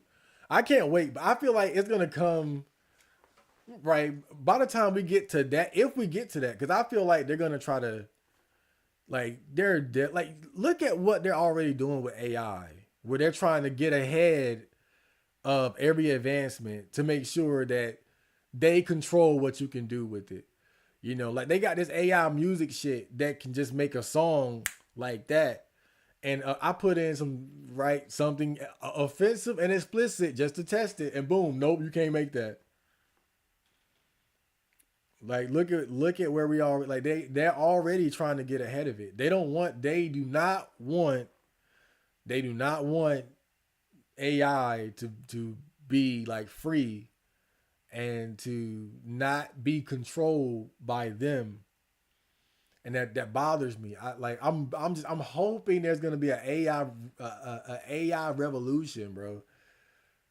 Because these sites that's running their little AI programs and apps and shit, they not gonna last, bro.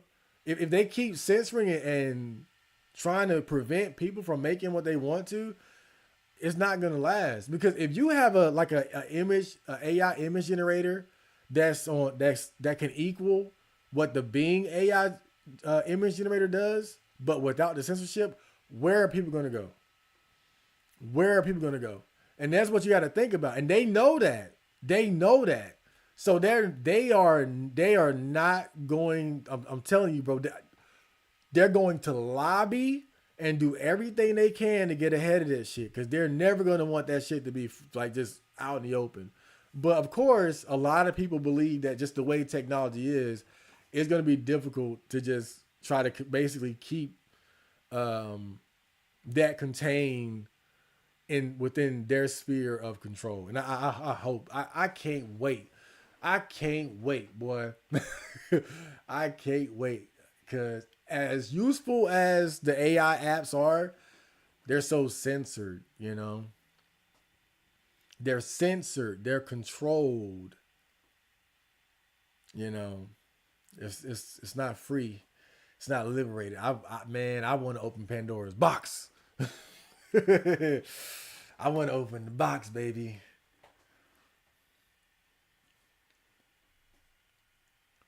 It's true. There's articles about how low income areas complain about getting denied DoorDash orders. Yes, as they should.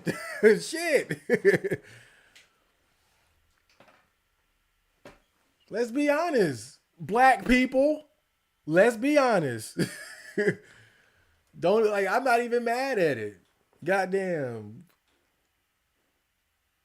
I'm not mad. God, there's too many black folk don't know how to act. Let's be honest, bro. Like you risking your life dropping off McDonald's in the hood. Literally, you risking your life.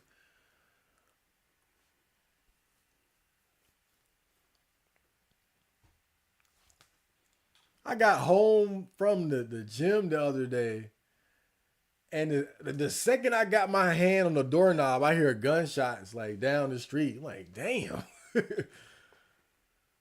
Like who got shot? And then before, like days before that, I was in the room doing something. What the fuck was I doing? I don't know, but I heard like loud gunshots, like close. Right again, and I always tell you guys like I'm not in the like directly in the hood, but the way it works is that you got patches of like project areas around me. So the hood shit is always happening, just like right out of my vicinity. And every now and then it bleeds into like, a neighborhood like mine where people gotta actually pay bills and shit. Where all the old people live. That's where I'm at. But it's hoods all around me and shit. So every now and then I hear blah, blah, blah, blah, blah. So of course, I wouldn't come here. I wouldn't want to come here either. Fuck the hood. So low income. Let's just call it what it's the hood. It's where people get robbed, killed, drugs are being dealt, gang banging. So yes, I completely understand.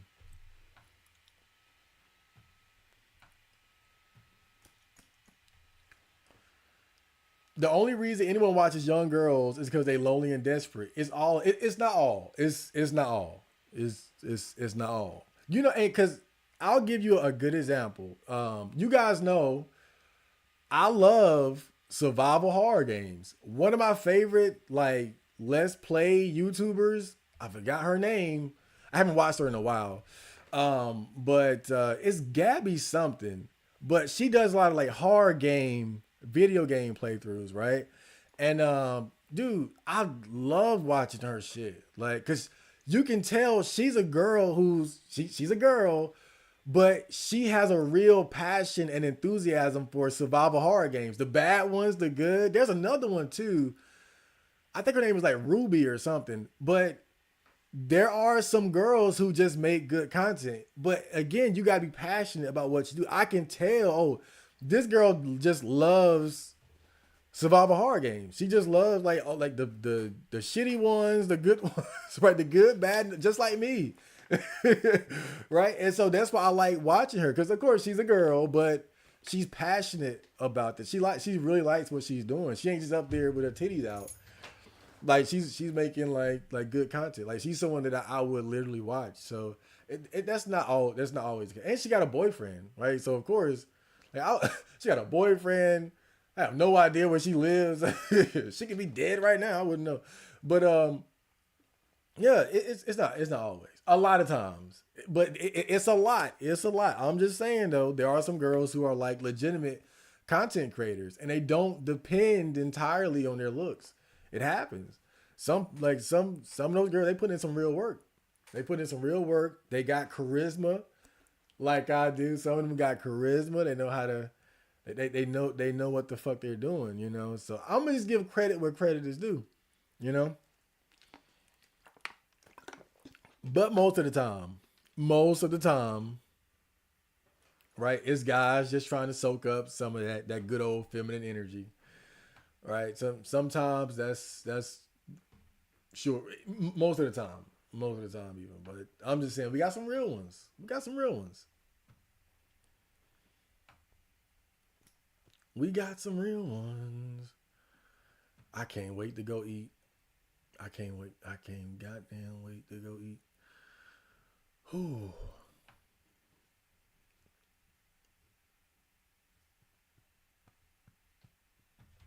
I'm not desperate, but I am lonely. Iris makes good content. Cloud L, Cloud L take. I gotta check her stuff out. Because really, I just know her through the interview. I just know her through the interview, and my assumption was that she was a I'm a girl making mediocre content. And I would just kind of like what I want to do. I want to kind of look at what she got going on so I can see what she's doing, and then kind of see what she could do with it.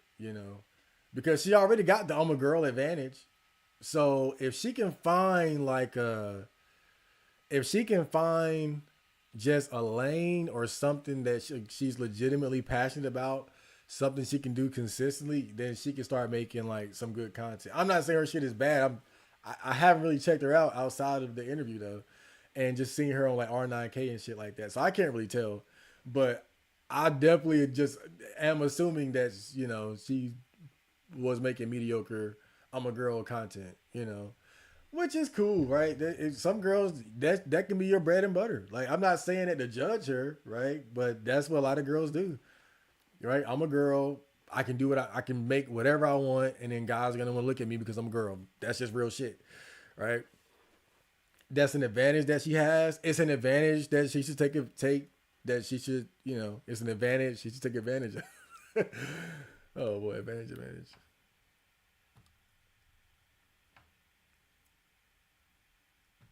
Iris had a sock Jeek blow her back. He knows the story. Chad must remain partial because he has his face attached. I can say it.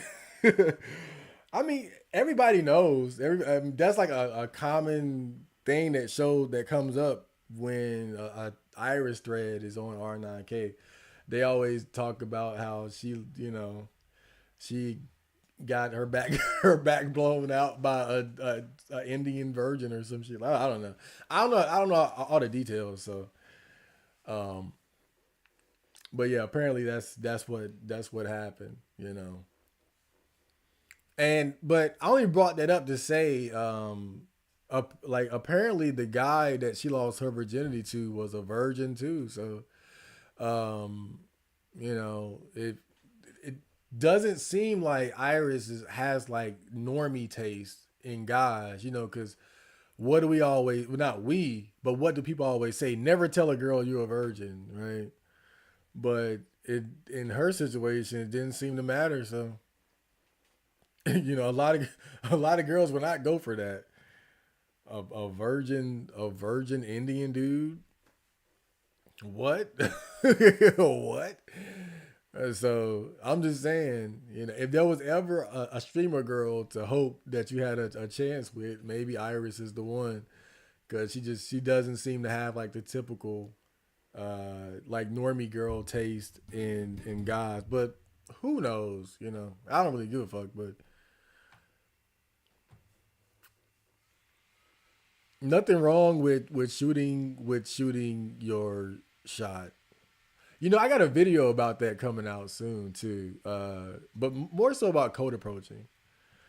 Um, but I think it depends. I would say it depends. I don't like code approach. Like code approaching is, yeah, the video that I'm gonna drop soon is called "Code Approaching is a Miserable Experience," and it's something that I thought about after the last stream where we were looking at the PUA fails and shit, and I kind of realized like damn, like code approaching isn't just this thing about the men and how we process rejection, but it's also bad for the girls because most of the time they don't want to deal with that shit. Like code approaching is like a miserable experience, but yeah, I think shooting your shot is what you got to do.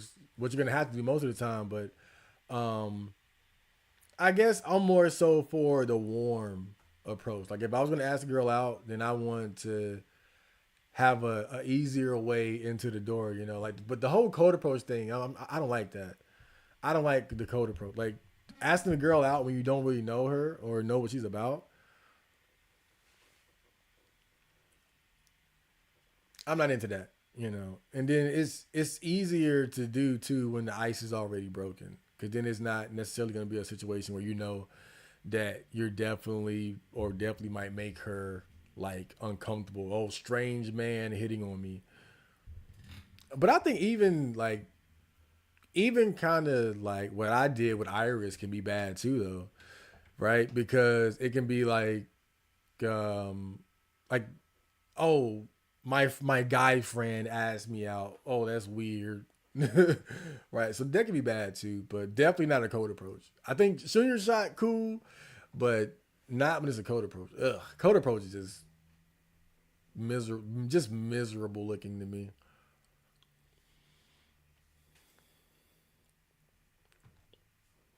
Mm-mm-mm.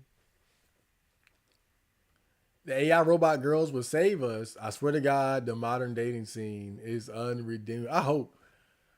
I hope so. I'm looking forward to it. But really, even porn, bro. Porn is potent. Porn is too good. But it's a potent shit.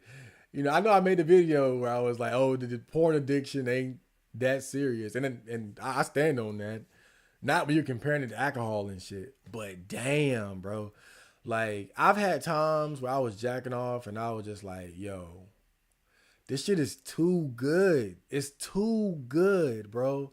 Because like I'll be sitting. I say that because I'm sitting there like, "Yo, like why should I give a fuck about being a virgin? Like why should I give a I already don't care anyway. But with porn it's like I have at least a potent substitute for the base sexual aspect of a relationship. Like this is great. I love this. Oh Lord. I mean, I'm sitting there just like, mm, boy, like this, especially like some like you find some good hentai, like a good hentai game, like Karen's Prison or Fallen Shinobi, Witches Night of Revenge, like the good shit, that high level shit. Oh my lord, bruh. I'm like, yo, this is just this too much, bro. Like, damn. Porn is some potent shit, bro. But yeah, the AI girlfriends will take it to a whole different level. At this point, I'm ready for the AI waifus. Aren't we all? Can I go eat? Can I go eat? Twizzlers are kind of mid. Sour straws are the real deal. Twizzlers are like an acquired taste because they don't have the kind of taste that just explodes in your mouth. That's when you're supposed to say pause, pause. That's what the normie niggas do. Pause, exploding. You know. Can I say pause if I'm bi? Can I say right? Like I'm gotta say pause when I say something like some gay sound and shit, right? Explode in your mouth. But Twizzlers have like a very mild taste. It's because I see what you're saying though, because like the sour straws and shit, or even like sweet tarts, like they got like a you bite into it and it's just like sugar rush. It's just like ooh, have your taste buds dancing. Twizzlers got it's a more subtle taste. And I noticed too, like I have friends who looked at me like, "You eat Twizzlers, bro?" Like, but I don't know. Like, maybe it's because like my mom just fed those to me when I was a kid. You know, because you know how parents do. They'll buy you the snacks they like. And my mom, she used to eat Twizzlers, and so I think that's where I got it from. But it's an acquired taste. It's an acquired taste because it doesn't taste like a normal candy. Normal candy is like extremely sweet and just boom, like you take it's off to the races. Twizzlers isn't like that, even though it's sugary, like it's unhealthy as fuck. But the taste is dull. It's a dull, subtle taste. But for me, I don't know, bro. It hit like I get turned on just smelling the bag, bro. Like I'll go in the store and I'll smell a bag of Twizzlers and then you open it and it's just like I don't know. I got that weird Twizzler gene, I guess.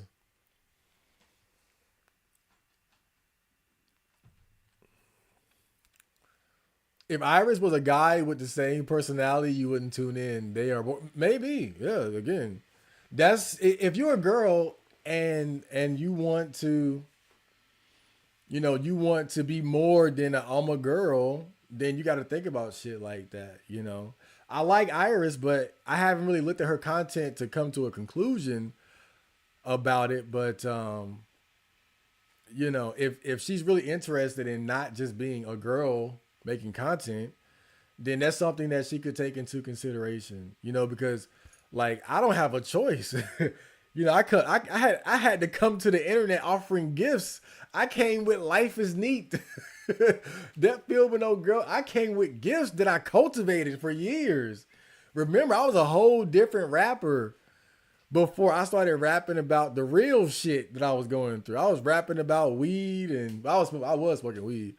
But I was rapping about bitches and chains and clothes, like shit. My early shit, like the chill. But the point is that like I had to cultivate a skill, learn how to make beats, learn how to rap, learn how to edit and do everything.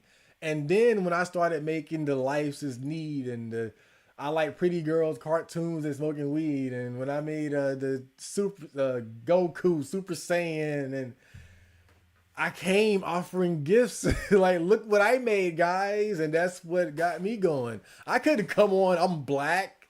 Look at me. Look at. I'm a guy. Look at me. That would have never worked. I came with some heat. I had to come bearing gifts. I had to prove myself. Girls don't have to do that. They don't have to do that. And so, but because of that, you could become complacent. And I'm just saying Iris shouldn't become complacent because she probably got most of her success based on I'm a girl. But if she puts her mind to it, she can make quality content, where she can be a respectful content creator. That's what I would like to see from her. And she's only what, like 19, 20? I mean, she got time to develop some type of niche or skill or interest in something and then run with that.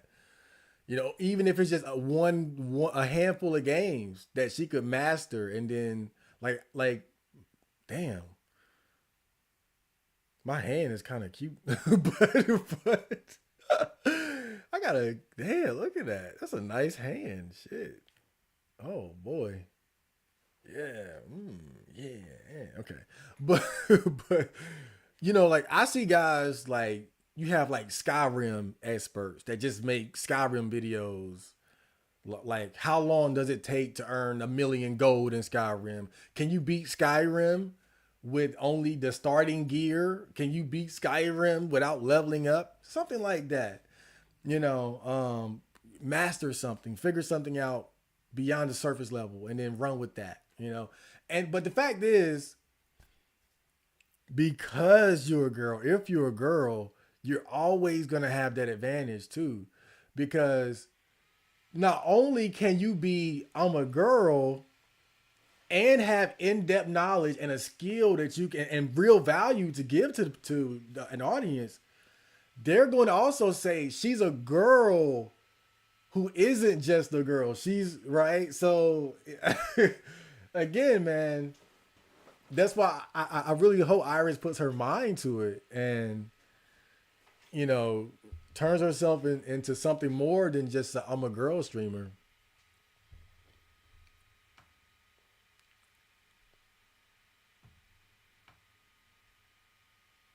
She do love R9K though. I be seeing her on R9K all the time.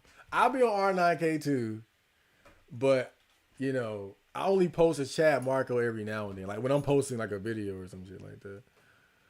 Usually I just be low key. I be lurking. Well, I post, but I be anonymous on RNIK, kind of trolling and shit. Oh boy. Okay, so I've been on for 2:46. That's great. What time is it? I gotta go eat. I hope you guys enjoyed that stream. We had another great stream.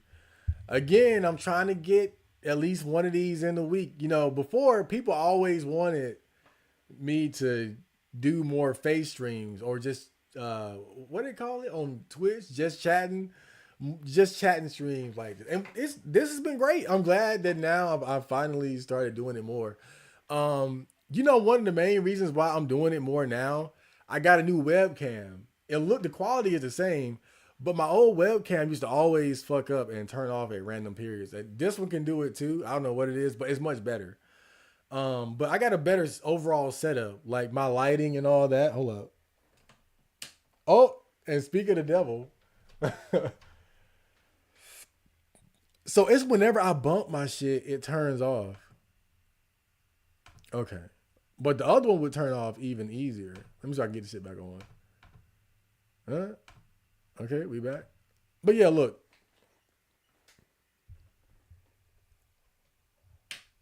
Right? Better lighting. All right, shit. Oh, I need to do more nighttime. Oh, God. I think I'm gonna turn the lights out next time. We can really get into a vibe. Ooh. Okay, but but yeah, I'm glad that I'm finally doing my thing and we're doing more live stream videos and just hanging out. I love coming here and chit chatting with you guys and you know and just making sure having a topic or something like that. Oh yeah, do me a favor, hit the like button, but also because like I said, I want to have like a topic that I can talk about during the middle of the stream, just kind of keep things going. So leave a comment about a topic that you would like me to talk about on the next stream or the next Neat and Chill stream. Leave a comment and let me know, like, talk about this on the next stream or talk about that. Let me know. Just give me some ideas for like a main topic. You know, today it was the whole 30-year-old the 30 plus thread on RNIK. Last week was the PUA fail video. And before that, it was the TikTok ban. So again, just trying to have like at least a central topic that we can talk about during the middle of the stream outside of us just chatting. So leave a comment and just let me know what topic you guys want me to cover next time, and I'll try to get that going. So I will see you guys later. Johnny.